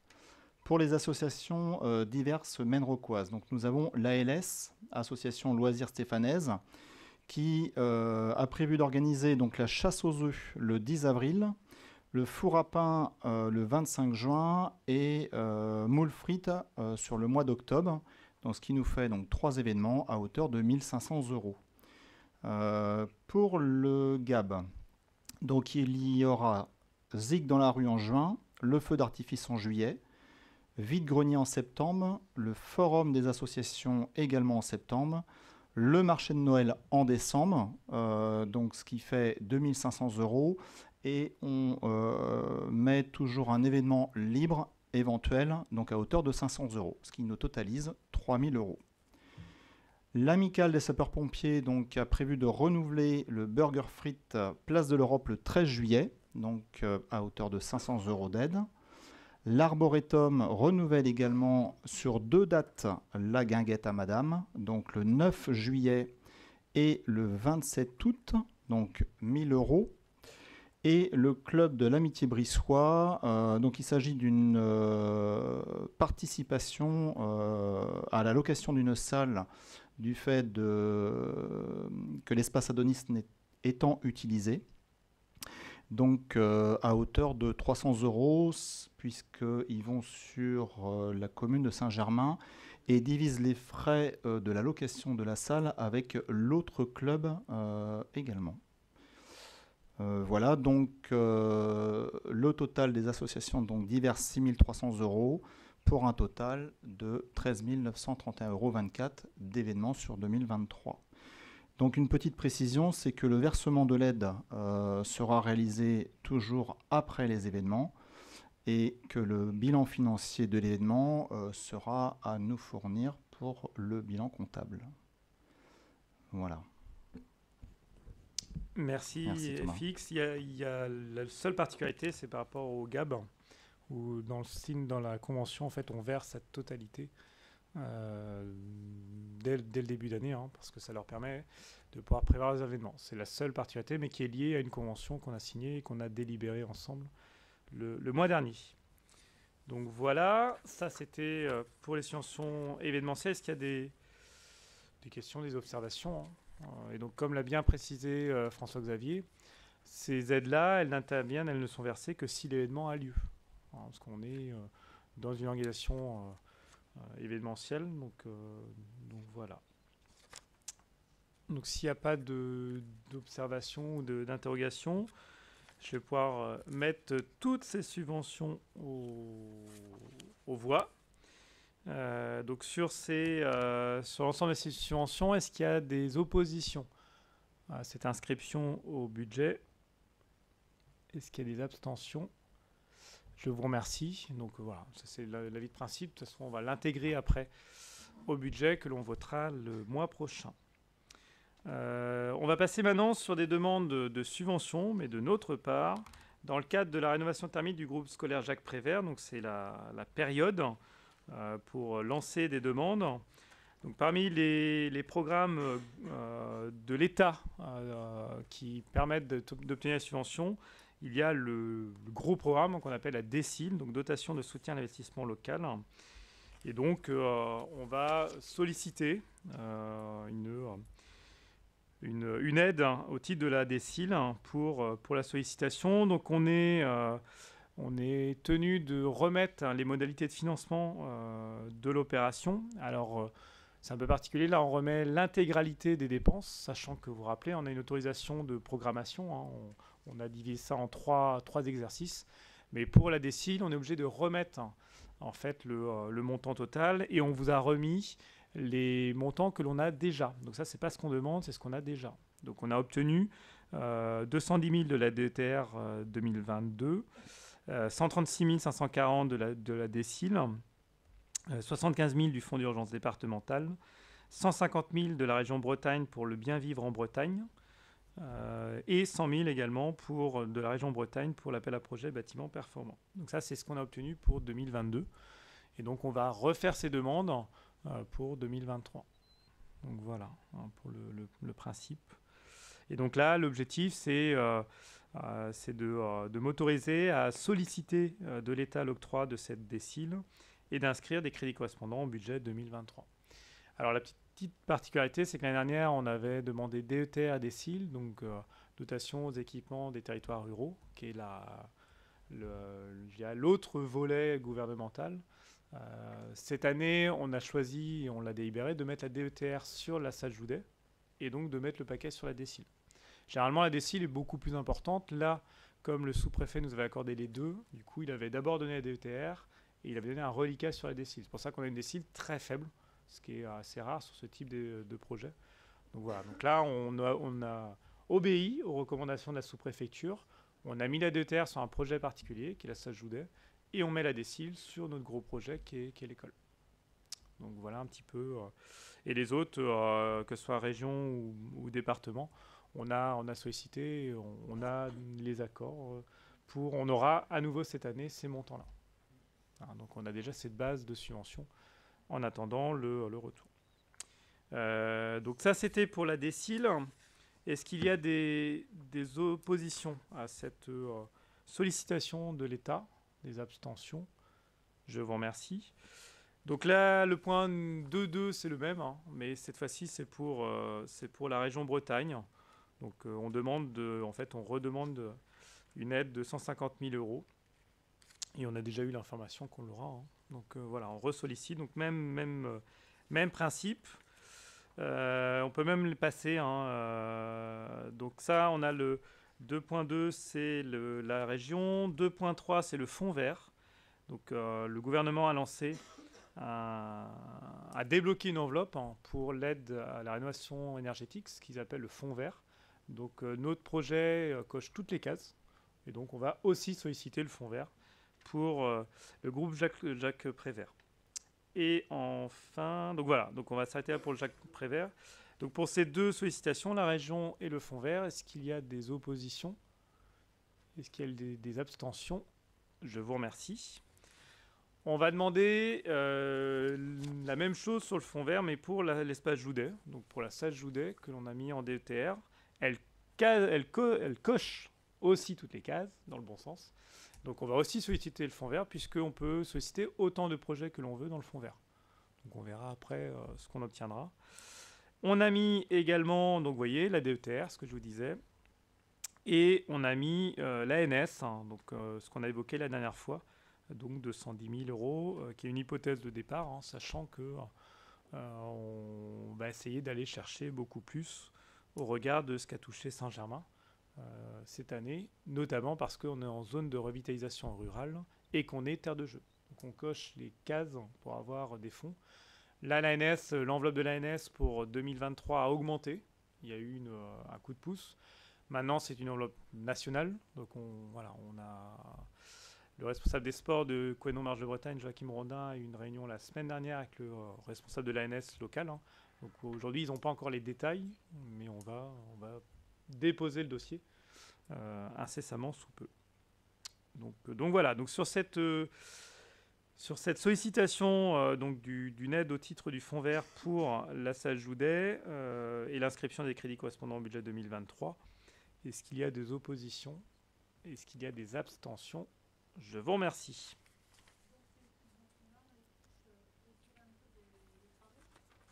Oui. Oui. Non, là c'est... en fait, le programme est déjà lancé, on a les marchés signés, et donc on les touche. Et c'est pour ça qu'on a vu ça à la sous-préfecture. En divisant en 3, on peut solliciter 3 fois des aides. Ce qu'on n'aurait pas pu faire si on n'avait pas eu cette autorisation-là. Donc ce qui veut dire qu'on va diminuer d'autant le coût total. Donc voilà. Et là, pour la salle Joudet, c'est ce qu'on disait la dernière fois. On en a parlé en DOB. On a inscrit ce montant-là. Tout dépendra du montant et de la DETR. Vous voyez, on a eu en DETR 210 000 l'année dernière. Donc on est parti sur la même hypothèse de travail, plus l'ANS. 210 000, c'est une fourchette très basse. Donc si on a ne serait-ce que ces deux dotations-là, on est à 420 000. Voilà, il nous reste 580 000. On a inscrit 500 000. Donc ça pourrait rentrer en une année. Donc c'est l'idée, c'est de tenter, en prenant pas trop de risques, sachant qu'on a demandé aussi du fonds vert. Voilà, c'était un petit peu l'objet de la délibération. Point numéro 4, donc ça c'est plus simple, c'est une convention avec Fougères Habitat. Jusque-là, Fougères Habitat, je le rappelle, c'est un des bailleurs sociaux qui est sur la commune. Jusque-là, on avait Espacil qui faisait une permanence une fois par mois, très utile, parce que ça permet de recueillir les demandes, ça permet aussi de régler quelques soucis de voisinage qui ne nous appartiennent pas, puisqu'on n'est pas bailleur social pour Espacil. Et d'avoir un référent, c'est quand même très utile. Et on avait demandé à Fougères Habitat de faire de même, puisque Fougères Habitat était sur Fougères, donc il n'y avait pas de présence humaine.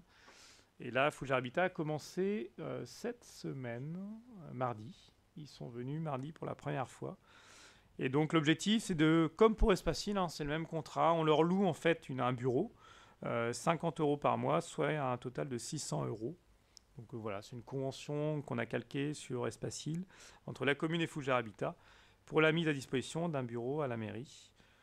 Voilà, donc c'est réglementé. Et c'est une très bonne nouvelle pour nos locataires qui sont avec Fougères Habitat. Ils auront un référent désormais sur Menrock. Voilà. Et donc, je vous demande d'approuver la signature d'une convention et de fixer le prix de la mise à disposition à 50 € par mois, soit 600 € pour une année. Est-ce qu'il y a des oppositions à cette convention avec Fougères Habitat? Des abstentions? Je vous remercie. Point numéro 5. Donc c'est le budget, on l'évoquait tout à l'heure, puisque c'est un additif. Puisque nous n'avons pas pu voter plutôt le budget 2023 ce mois-ci, nous devons procéder à une ouverture de crédit dans le budget annexe assainissement, puisqu'on a lancé des projets, et donc on a besoin d'avoir des liquidités. Et donc les deux obligations, c'est la mise en place de la table d'égouttage qu'on a déjà évoquée ensemble ici, et l'extension des réseaux des secteurs. Alors, l'étude de l'extension des réseaux sur les secteurs de la boulangerie, des nouilles et de la Chénardière. Donc on a besoin pour lancer ces deux opérations de crédit. Et donc je vous demande de m'autoriser à ouvrir les crédits par anticipation au chapitre 21 à hauteur de 29 348 €, soit 25% de crédit 2022. Et d'autoriser l'ouverture de crédit par anticipation de 20 082 € à l'opération 505, donc table d'égouttage, compte budgétaire 203. Et de m'autoriser à ouvrir des crédits par anticipation de 36 408 € à l'opération 506 extension réseau, compte budgétaire 203. Voilà, donc c'est par anticipation. Et ce sera régularisé par une écriture comptable dès qu'on aura ensemble voté le budget. Est-ce qu'il y a des oppositions à ces autorisations?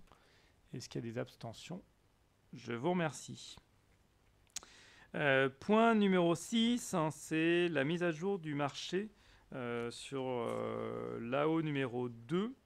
Donc, je vous rappelle qu'un marché a été engagé. C'est la seconde phase des travaux de l'opération. Donc, le conseil municipal a pris acte lors de la séance du 1er décembre 2022 de l'attribution des lots, donc sur proposition de la maîtrise d'œuvre et de la commission MAPA. Et donc, il a lieu de procéder à la mise à jour du marché avec la modification du montant du lot numéro 1, démolition et désamiantage. Et donc, voilà, vous avez le tableau qui apparaît. Donc, il y avait une partie qui n'avait pas été prévue. Et donc, on est sur 87 000 montants de la mise au point. Et donc, on passe de 1 780 000 hors taxe à 1 868 000 hors taxe. Donc ça, c'est sur le lot numéro 1, démolition et désamiantage. D'ailleurs, qui ont dû... cette semaine. Hein, c'est ça. Donc vous allez voir une belle... Non, ils mettent plus de ils mettent une bâche au-dessus. Ouais, un beau sarcophage autour de l'école, puisqu'on va commencer la... C'est lundi. Voilà. Donc c'est bien. Ça, on est dans le planning. Ah. Voilà là-dessus. Voilà. Est-ce qu'il y a des... Gaëtan. Oui, mais je ne vais pas intervenir sur c'est déjà cet ajout de 87 000 € au projet. Je pense qu'il faudra qu'on s'habitue parce que je pense que ce ne sera pas le dernier. Moi, j'avais une question technique pour bien comprendre une fois de plus ce projet. À partir de quel moment il va apparaître le projet de panneaux photovoltaïques et le coût de ce budget, en plus de ce qui apparaît ici? Alors, ça tombe bien, puisqu'on y travaille ardemment avec le SDE. On a un gros travail d'analyse dessus. De toute façon, quel que soit le choix, soit en autoconsommation, soit en location, c'est le SDE qui porte. C'est-à-dire que ce n'est pas la commune. Donc, c'est le SDE qui portera et qui financera les panneaux photovoltaïques, que ce soit des panneaux, que ce soit l'électricité qui est réinjectée dans le réseau ou qu'on utilise sur notre école. Et là, on va pas aller plus loin parce qu'aujourd'hui, on est en étude poussée avec le SDE pour pouvoir créer un quartier autonome, puisque avec la puissance de nos panneaux photovoltaïques, on aurait la possibilité d'alimenter en électricité d'autres bâtiments communaux, peut-être la salle des fêtes. Voilà. Enfin, on va pas aller trop loin parce que c'est une étude qui est en cours, qui va être menée, mais le SDE est très intéressé par notre position, parce que déjà, on a une superficie qui est aujourd'hui la plus grande du territoire en termes de bâtiments publics. Et donc la puissance qui serait captée pourrait alimenter d'autres bâtiments aux alentours. Donc voilà, je ne vais pas aller plus en détail parce qu'on ne les a pas encore. Hein. Il y a eu plusieurs réunions techniques avec le SDE, donc on planche dessus. Mais sur l'investissement, ce qui était aussi ma crainte, c'est le SDE qui porte tout. Voilà, donc là-dessus, c'est plutôt une bonne nouvelle. Et ce serait, en termes de dépenses énergétiques, là, on serait vraiment très très bien. Donc voilà, on attend d'avoir toutes les considérations techniques, parce que c'est un peu plus compliqué que juste mettre des panneaux photovoltaïques. Mais voilà, le SDE est très intéressé et on avance. Donc dès qu'on aura un retour chiffré et un peu plus réaliste, on reviendra devant vous avec les détails. Voilà. Isabelle, appuie sur... Vas-y, c'est bon. Moi, je ne fais pas partie de la commission de travaux, mais les 87 000 €, là, on est capable de justifier pourquoi tout d'un coup, ils réalisent qu'ils ont oublié un truc ou parce que... Alors, c'est pas un oubli, c'est moi qui est fourché. Mais c'est un ajout et Maxime va vous répondre. Non, en fait, c'est une erreur matérielle. Hein. L'offre était bien, tout était bien prévu dans l'appel d'offres. Simplement, il y a eu une phase de négociation avec les entreprises, dont celle-ci, notamment sur certains aspects de désamiantage, puisque c'est une partie assez complexe du chantier. Et simplement, quand il y a eu cette phase d'analyse, il y a un devis qui n'a jamais été retravaillé, actualisé, puisqu'il n'y avait pas lieu de le retravailler. Et tout simplement, quand les montants nous ont été communiqués par la maîtrise d'œuvre, ils nous ont communiqué les montants des nouvelles offres, en oubliant cette proposition, c'est l'offre d'un sous-traitant. Voilà, ils ont oublié de nous retransmettre ce montant-là, mais c'est pas lié à des travaux non prévus. C'est simplement, voilà, au moment en fin d'analyse, un devis qui a été oublié. Voilà. Qui n'est pas négligeable. Non, mais ça ne change pas le classement des offres de toute façon, ni l'équilibre du marché. Mais voilà. Alors malheureusement, voilà, sur la partie d'habiletage, c'est la partie qui est la plus incertaine. Donc, mais là, effectivement, c'était pas une erreur d'oubli ou de plus-value, enfin, qui est liée à un point qu'on n'aurait pas vu. Là, effectivement, c'est une erreur matérielle. Le devis n'avait pas été intégré. Mais malheureusement, ça fait partie des travaux qu'on doit faire. Donc, voilà. C'était bien toutes les réserves qu'on avait en disant j'espère qu'il n'y en aura pas d'autres. Mais moi, j'ai fait partie de quelques suivis. À chaque fois, on a des surprises comme ça, quoi. Donc, à un moment, tu te dis, puis là, c'est pas carrément avec la petite cuillère, quoi. C'est du 90 000 €. Ça aurait été 150 000, c'était pareil, quoi. Donc, très sceptique, quand même. Tout à fait. Après, c'est la partie la plus délicate. Une fois que celle-ci sera faite. Après, c'est aussi, c'est une entreprise locale. C'est vrai que c'est aussi pour Denoil, c'est aussi un beau chantier. Pour Bâti Éco aussi, c'est vrai qu'on a réussi à avoir des entreprises quand même locales, donc ça leur fait aussi un chantier à sécuriser sur la commune. Il faut aussi voir le bon côté des choses là-dessus. Ok, donc sur cette mise à jour du marché, est-ce qu'il y a des oppositions? Est-ce qu'il y a des abstentions? Je vous remercie. Voilà. Eh bien, je vais passer la parole à Paul donc on va passer dans le personnel communal et donc concernant la protection sociale complémentaire. C'est à toi. Oui.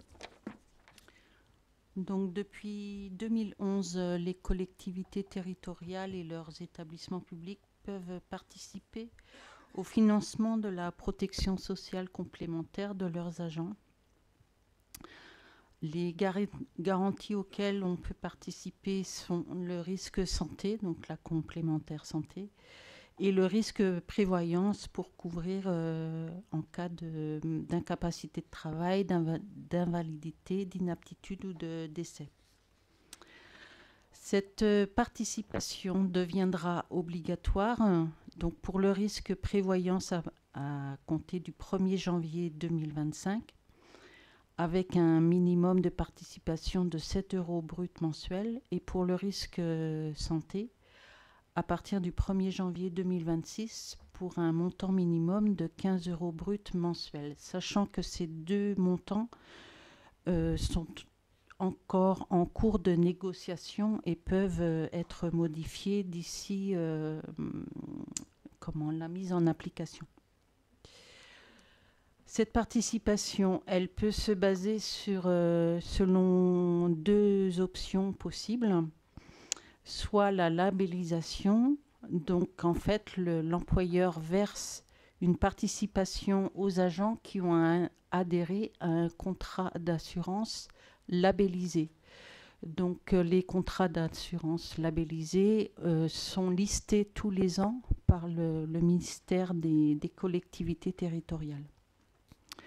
Deuxième option, c'est la convention de participation. Donc la collectivité, suite à une procédure d'appel à concurrence, souscrit un contrat collectif d'assurance auquel les agents peuvent adhérer. Donc nous vous sollicitons ce soir puisque d'abord, pour l'instant, la commune de Menrock participe au risque prévoyance. Actuellement, les agents peuvent souscrire à un contrat collectif et nous participons à hauteur, si j'ai bonne mémoire, de 5 € et quelques par agent. Et donc là, le centre de gestion d'Ille-et-Vilaine va lancer une consultation pour un contrat collectif, donc pour le risque prévoyance. Et donc nous vous sollicitons pour que Menrock participe à cette consultation.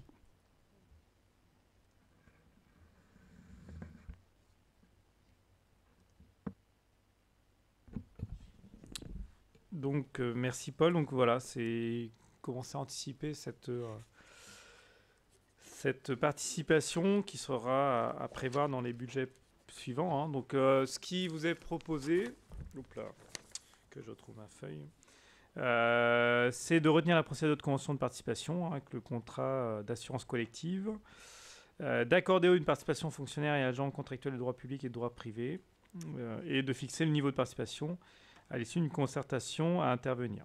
Donc voilà, et donc de m'autoriser à effectuer tous les actes qui en découlent. Donc ça va dans le bon sens, hein, d'une participation de la collectivité, on va dire, aux prévoyances, enfin au bien-être aussi des agents. Donc voilà. Et là, vous voyez qu'on arrive, on n'est plus sur du facultatif, hein, bientôt on sera sur de l'obligatoire. Donc c'est commencer à anticiper financièrement aussi cette augmentation de la participation de la commune. Voilà. Est-ce qu'il y a des questions sur cette prévoyance et sur ces dispositifs qui sont aussi un plus pour nos personnels communaux, hein, pour notre personnel communal? Non, pas de... Bon.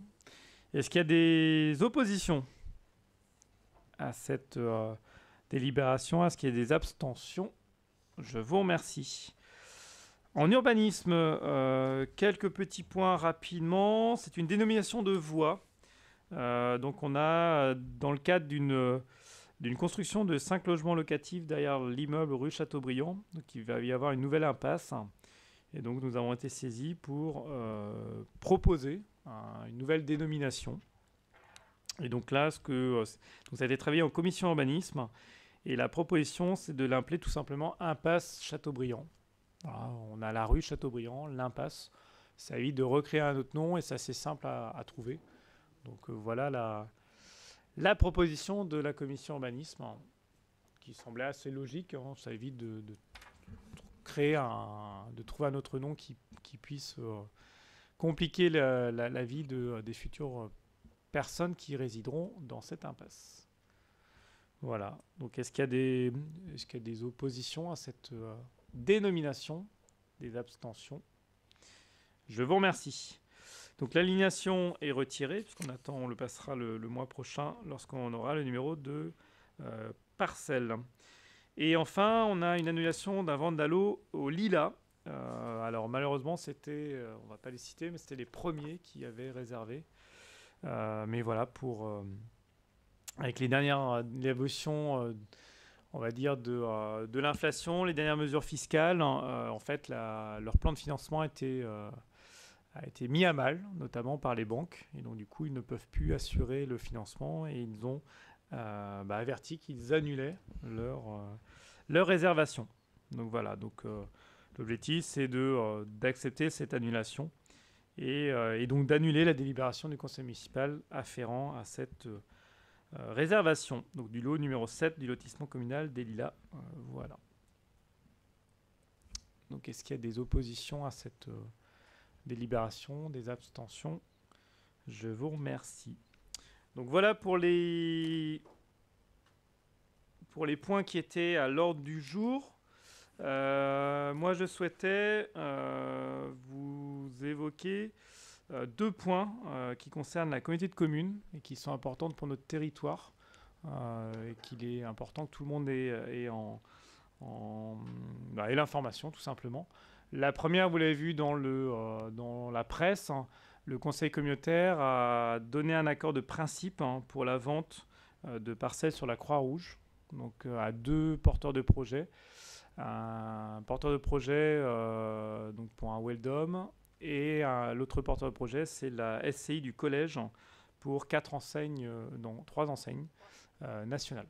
Donc voilà. Donc après, alors pour expliquer, parce que on avait pris un avis de principe nous pour l'implantation d'un Lidl. Et en fait, Lidl a réorienté sa politique nationale. Et au moment où on avait lancé ce cahier des charges pour avoir un document cadré, Lidl a retiré son offre parce que, alors pour plusieurs raisons, il se rapproche des grandes villes.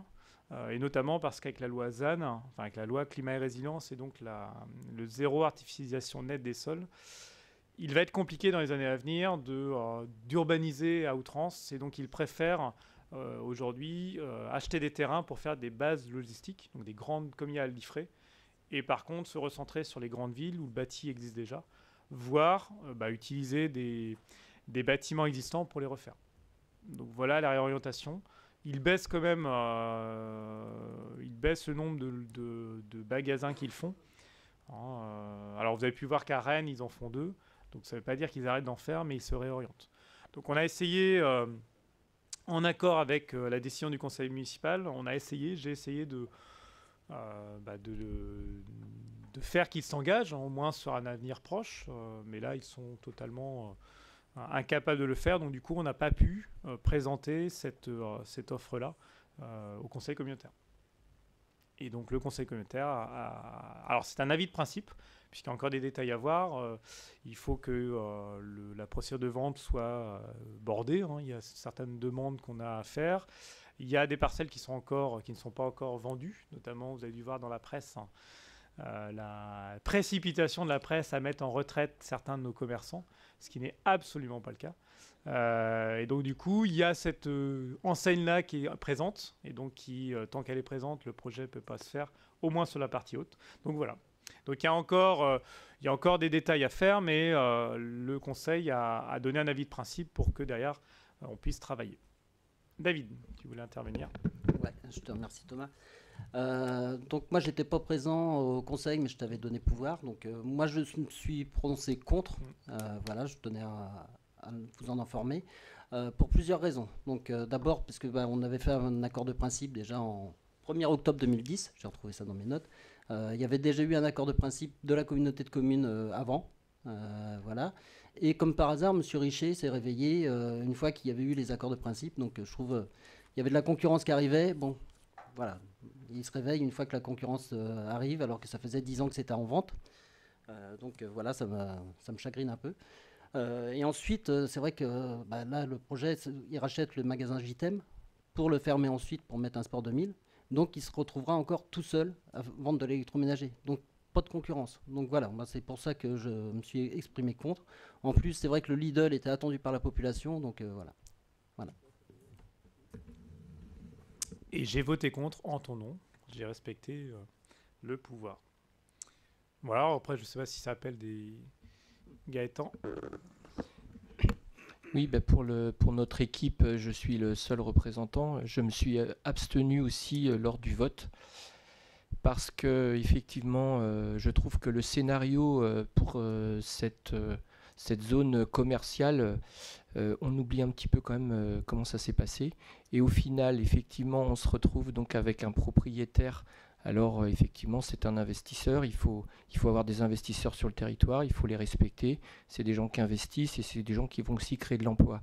Mais c'est vrai que ce qui me chagrine depuis le début et dans ton projet à la base de tout le début du mandat, puisque je crois que c'était l'un des premiers conseils ici, tu avais annoncé donc en grande pompe que le Lidl arrivait et qu'au final on se retrouve donc avec le propriétaire du Super U qui devient propriétaire de la quasi-intégralité de toute la zone.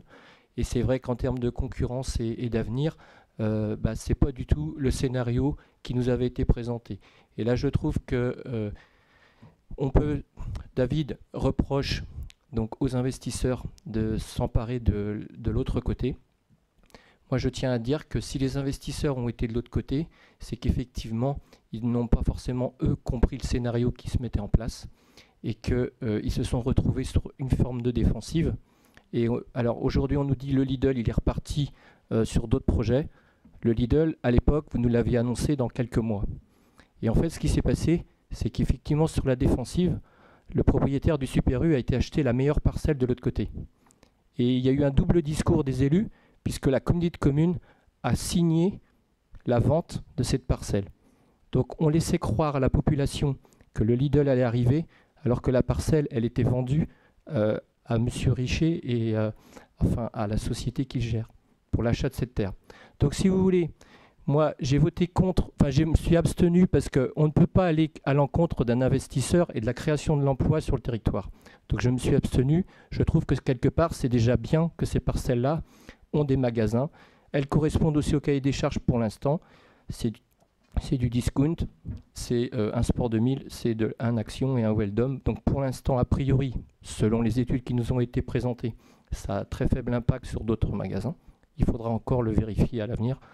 Et puis, pourquoi je trouve un petit peu embêtant le scénario, parce que donc au final, on va se retrouver effectivement avec toute une zone sans concurrence. Merci. Alors juste pour rétablir la vérité, parce que je connais quand même assez bien ce dossier pour l'avoir suivi en détail.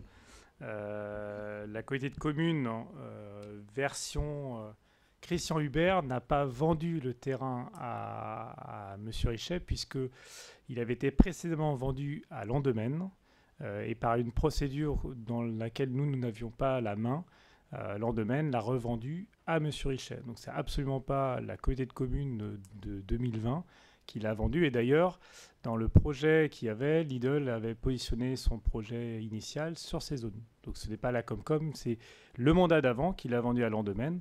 Et derrière, on s'est retrouvé coincé parce que Landemaine avait un projet qui, là, concurrençait nos commerces de centre-ville. Et donc, tout à fait. Sauf qu'il fallait une signature de Couesnon Marche de Bretagne et du président pour valider cette vente entre Landemaine et la société de M. Richer. Et chez le notaire, c'est bien la signature du président actuel qui a été mise pour acter la vente entre Landemaine et M. Richer.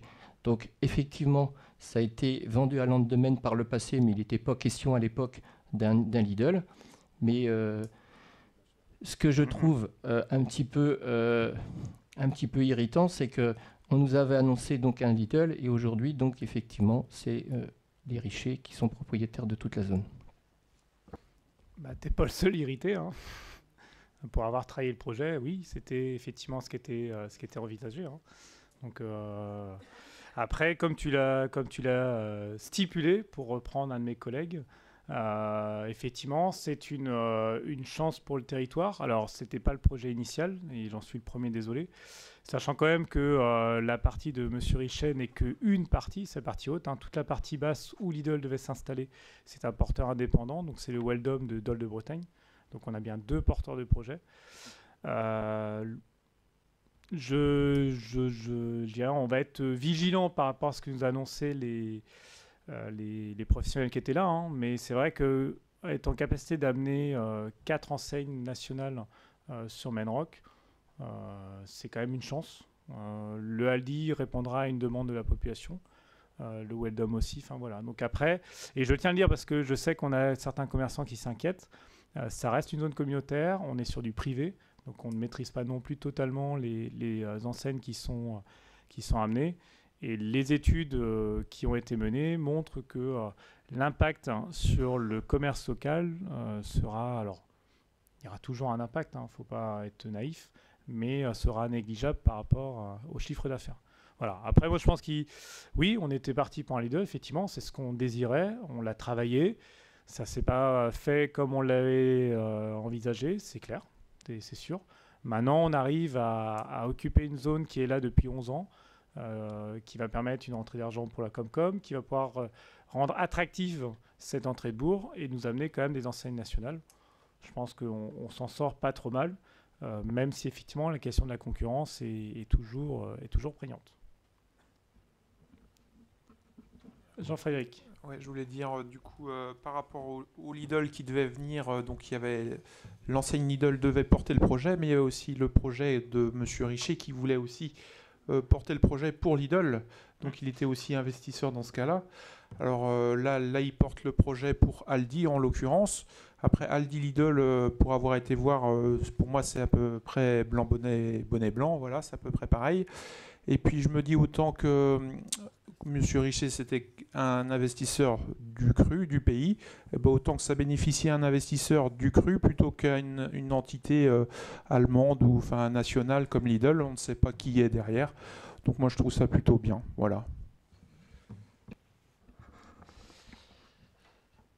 Non, mais voilà. Mais après, c'est pour ça que ce soir, moi, je voulais clarifier les choses parce que c'est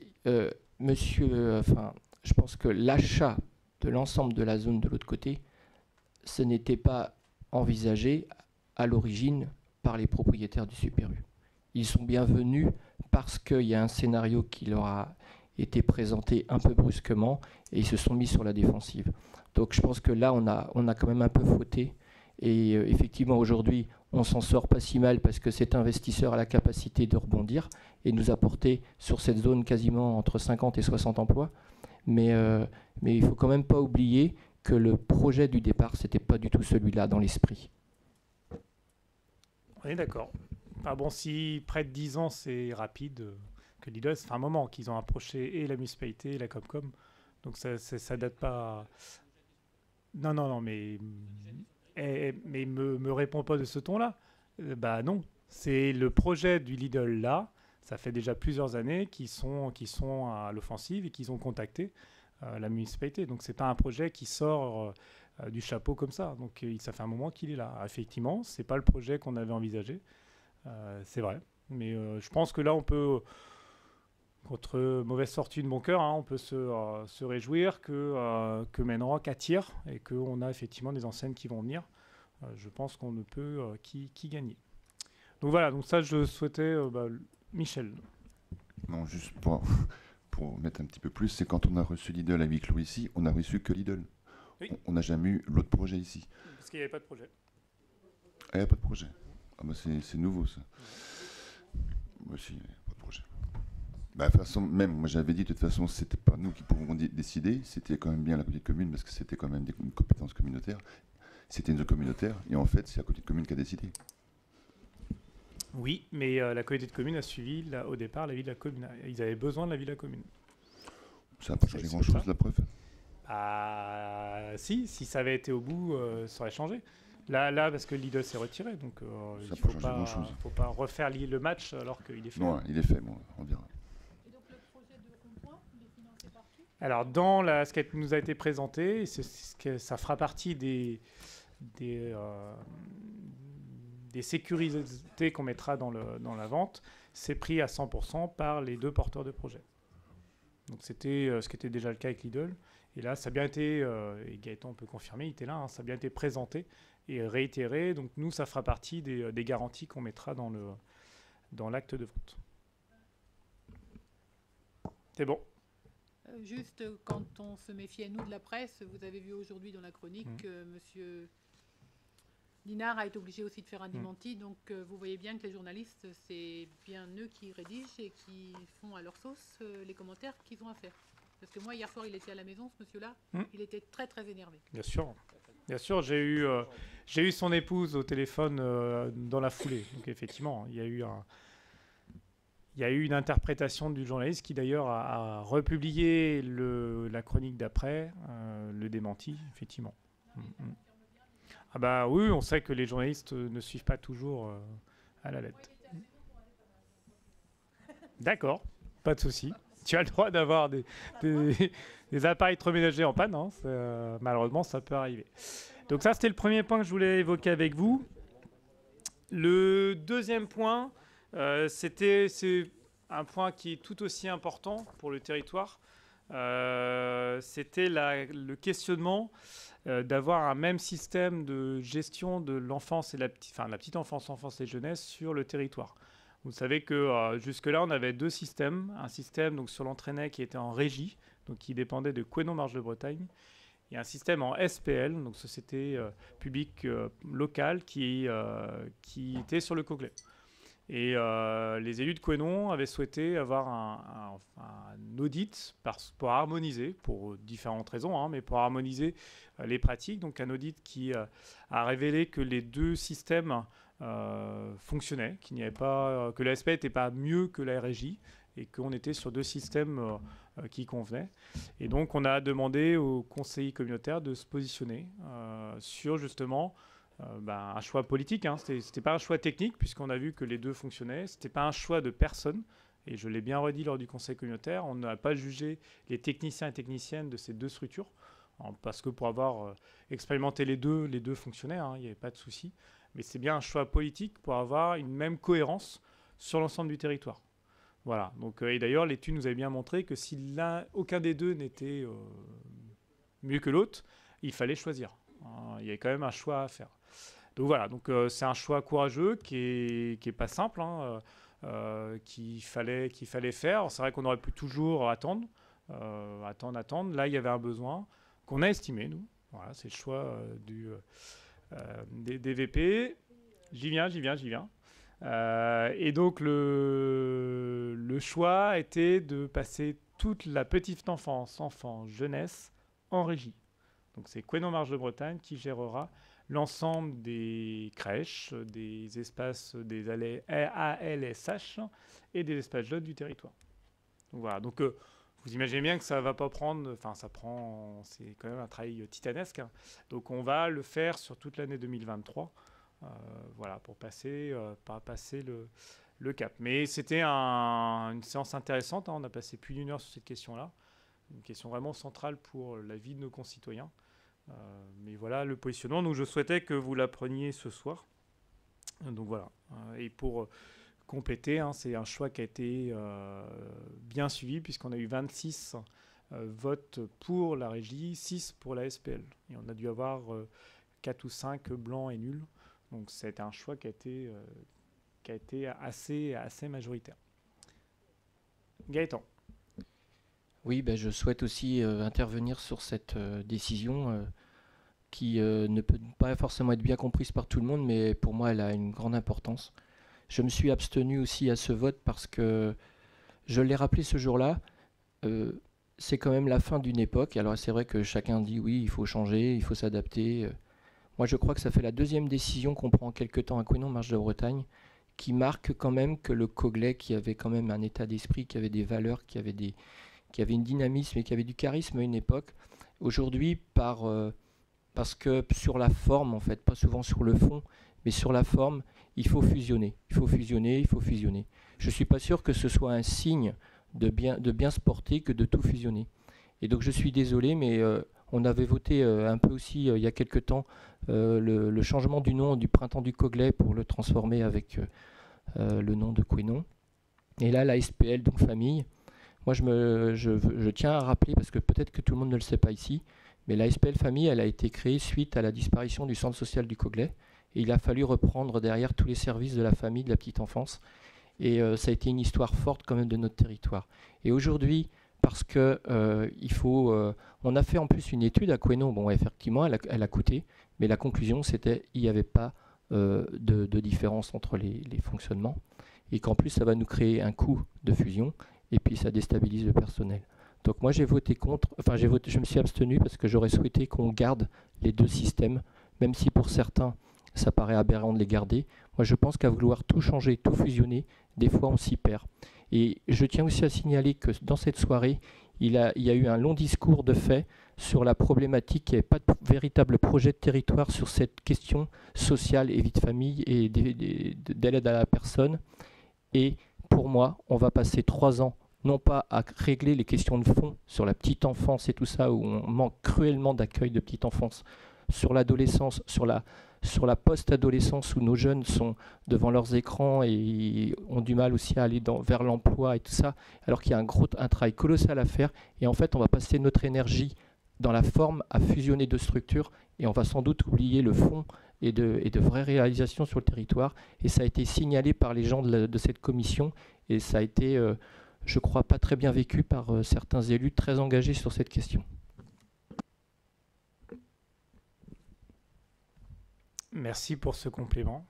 Effectivement, sur ton point de vue, nous on n'a pas le même point de vue de la politique communautaire, mais j'entends juste une précision, le Printemps du Coglais existe toujours. On a juste à coller Quenon Marche de Bretagne en concertation avec l'ensemble des associations du Printemps du Coglay. Donc c'est pas une disparition, hein, justement. C'est même l'inverse de ce que tu viens de dire, c'est que le choix a été de maintenir le Coglay comme image de marque.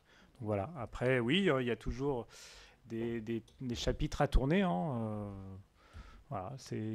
Pour moi, ça reste un acte courageux qui a été fait. Donc après, et qui a été bien compris et bien suivi par une grande partie des élus de Couesnon-Marche de Bretagne. Voilà, mais je voulais que vous ayez l'info, parce que c'est quand même un changement, alors qui ne va pas intervenir tout de suite, puisqu'il va falloir le temps que ça se fasse, hein, mais vraisemblablement en 2024, hein, vous n'aurez plus que Couesnon-Marche de Bretagne à la tête de la petite enfance, jeunesse. Et d'ailleurs, pour la plupart des gens, ils ne voyaient pas la différence. Hein. Pour eux, c'était un service. D'ailleurs, beaucoup pensaient que c'était un service communautaire, donc ça permettra une simplification. Voilà. Ah oui, Paul, excuse-moi. Oui, par rapport à la commission enfants-jeunesse de Couesnon-Marche de Bretagne, je m'interroge sur la représentation de la commune de Menroc à cette commission. Et je voulais savoir qui étaient les élus de la commune qui étaient positionnés dans cette commission. Donc il y avait Marina qui était titulaire, donc qui a démissionné. Donc effectivement c'était François Xavier et qui était en suppléant. Et on n'avait pas forcément renommé quelqu'un. Donc c'est vrai que ce serait bien, notamment, et je pense que Paul, tu es tout indiqué pour y aller si tu le souhaites. Écoutez, c'était la question ? Oui, c'était un peu là où je voulais en venir, c'est qu'on soit au moins informé de ce qui se passe dans cette commission et être représenté. Quoi. Je sais que David y est, mais c'est pour la SP Sport, pas pour... Ouais, il est au titre de Couesnon, en tant qu'élu communautaire. Donc effectivement, je pense que c'est important qu'on soit mieux représenté. Dans ce cas-là, au prochain conseil d'avril, on mettra ta nomination en tant que représentante de Menroc à la commission de la Comcom. Comme ça, tu pourras être officiellement présente. Et Fix, tu avais un... Oui, non, juste pour compléter ce que disait Paul. C'est vrai que le fait que Marina se soit désengagée, ça aurait été bien qu'une personne de son équipe puisse en tout cas la remplacer. Bon. D'accord.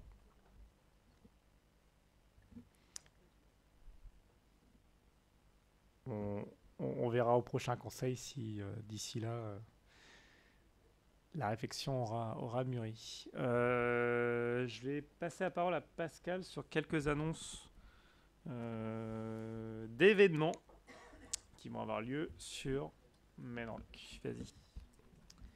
Alors, c'est juste un petit rappel concernant le festival Sentier Poétique qui aura lieu donc du 31 mars au 2 avril.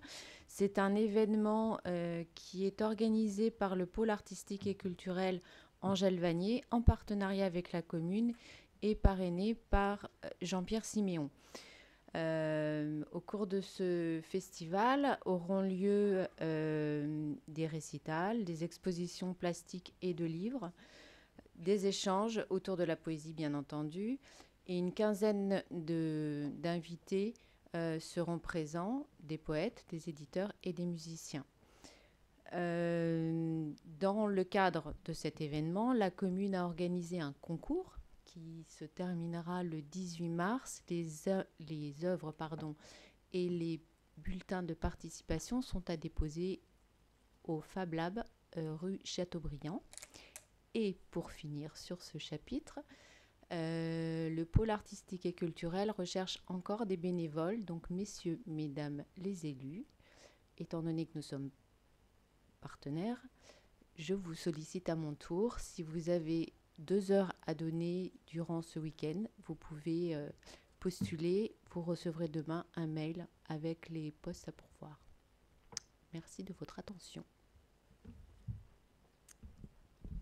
C'est bon ? Il y avait le sentier. Le 15 avril, une journée vélo est en préparation. Elle se déroulera à Saint-Étienne au complexe Joudet. C'est moi qui en parle. Voilà.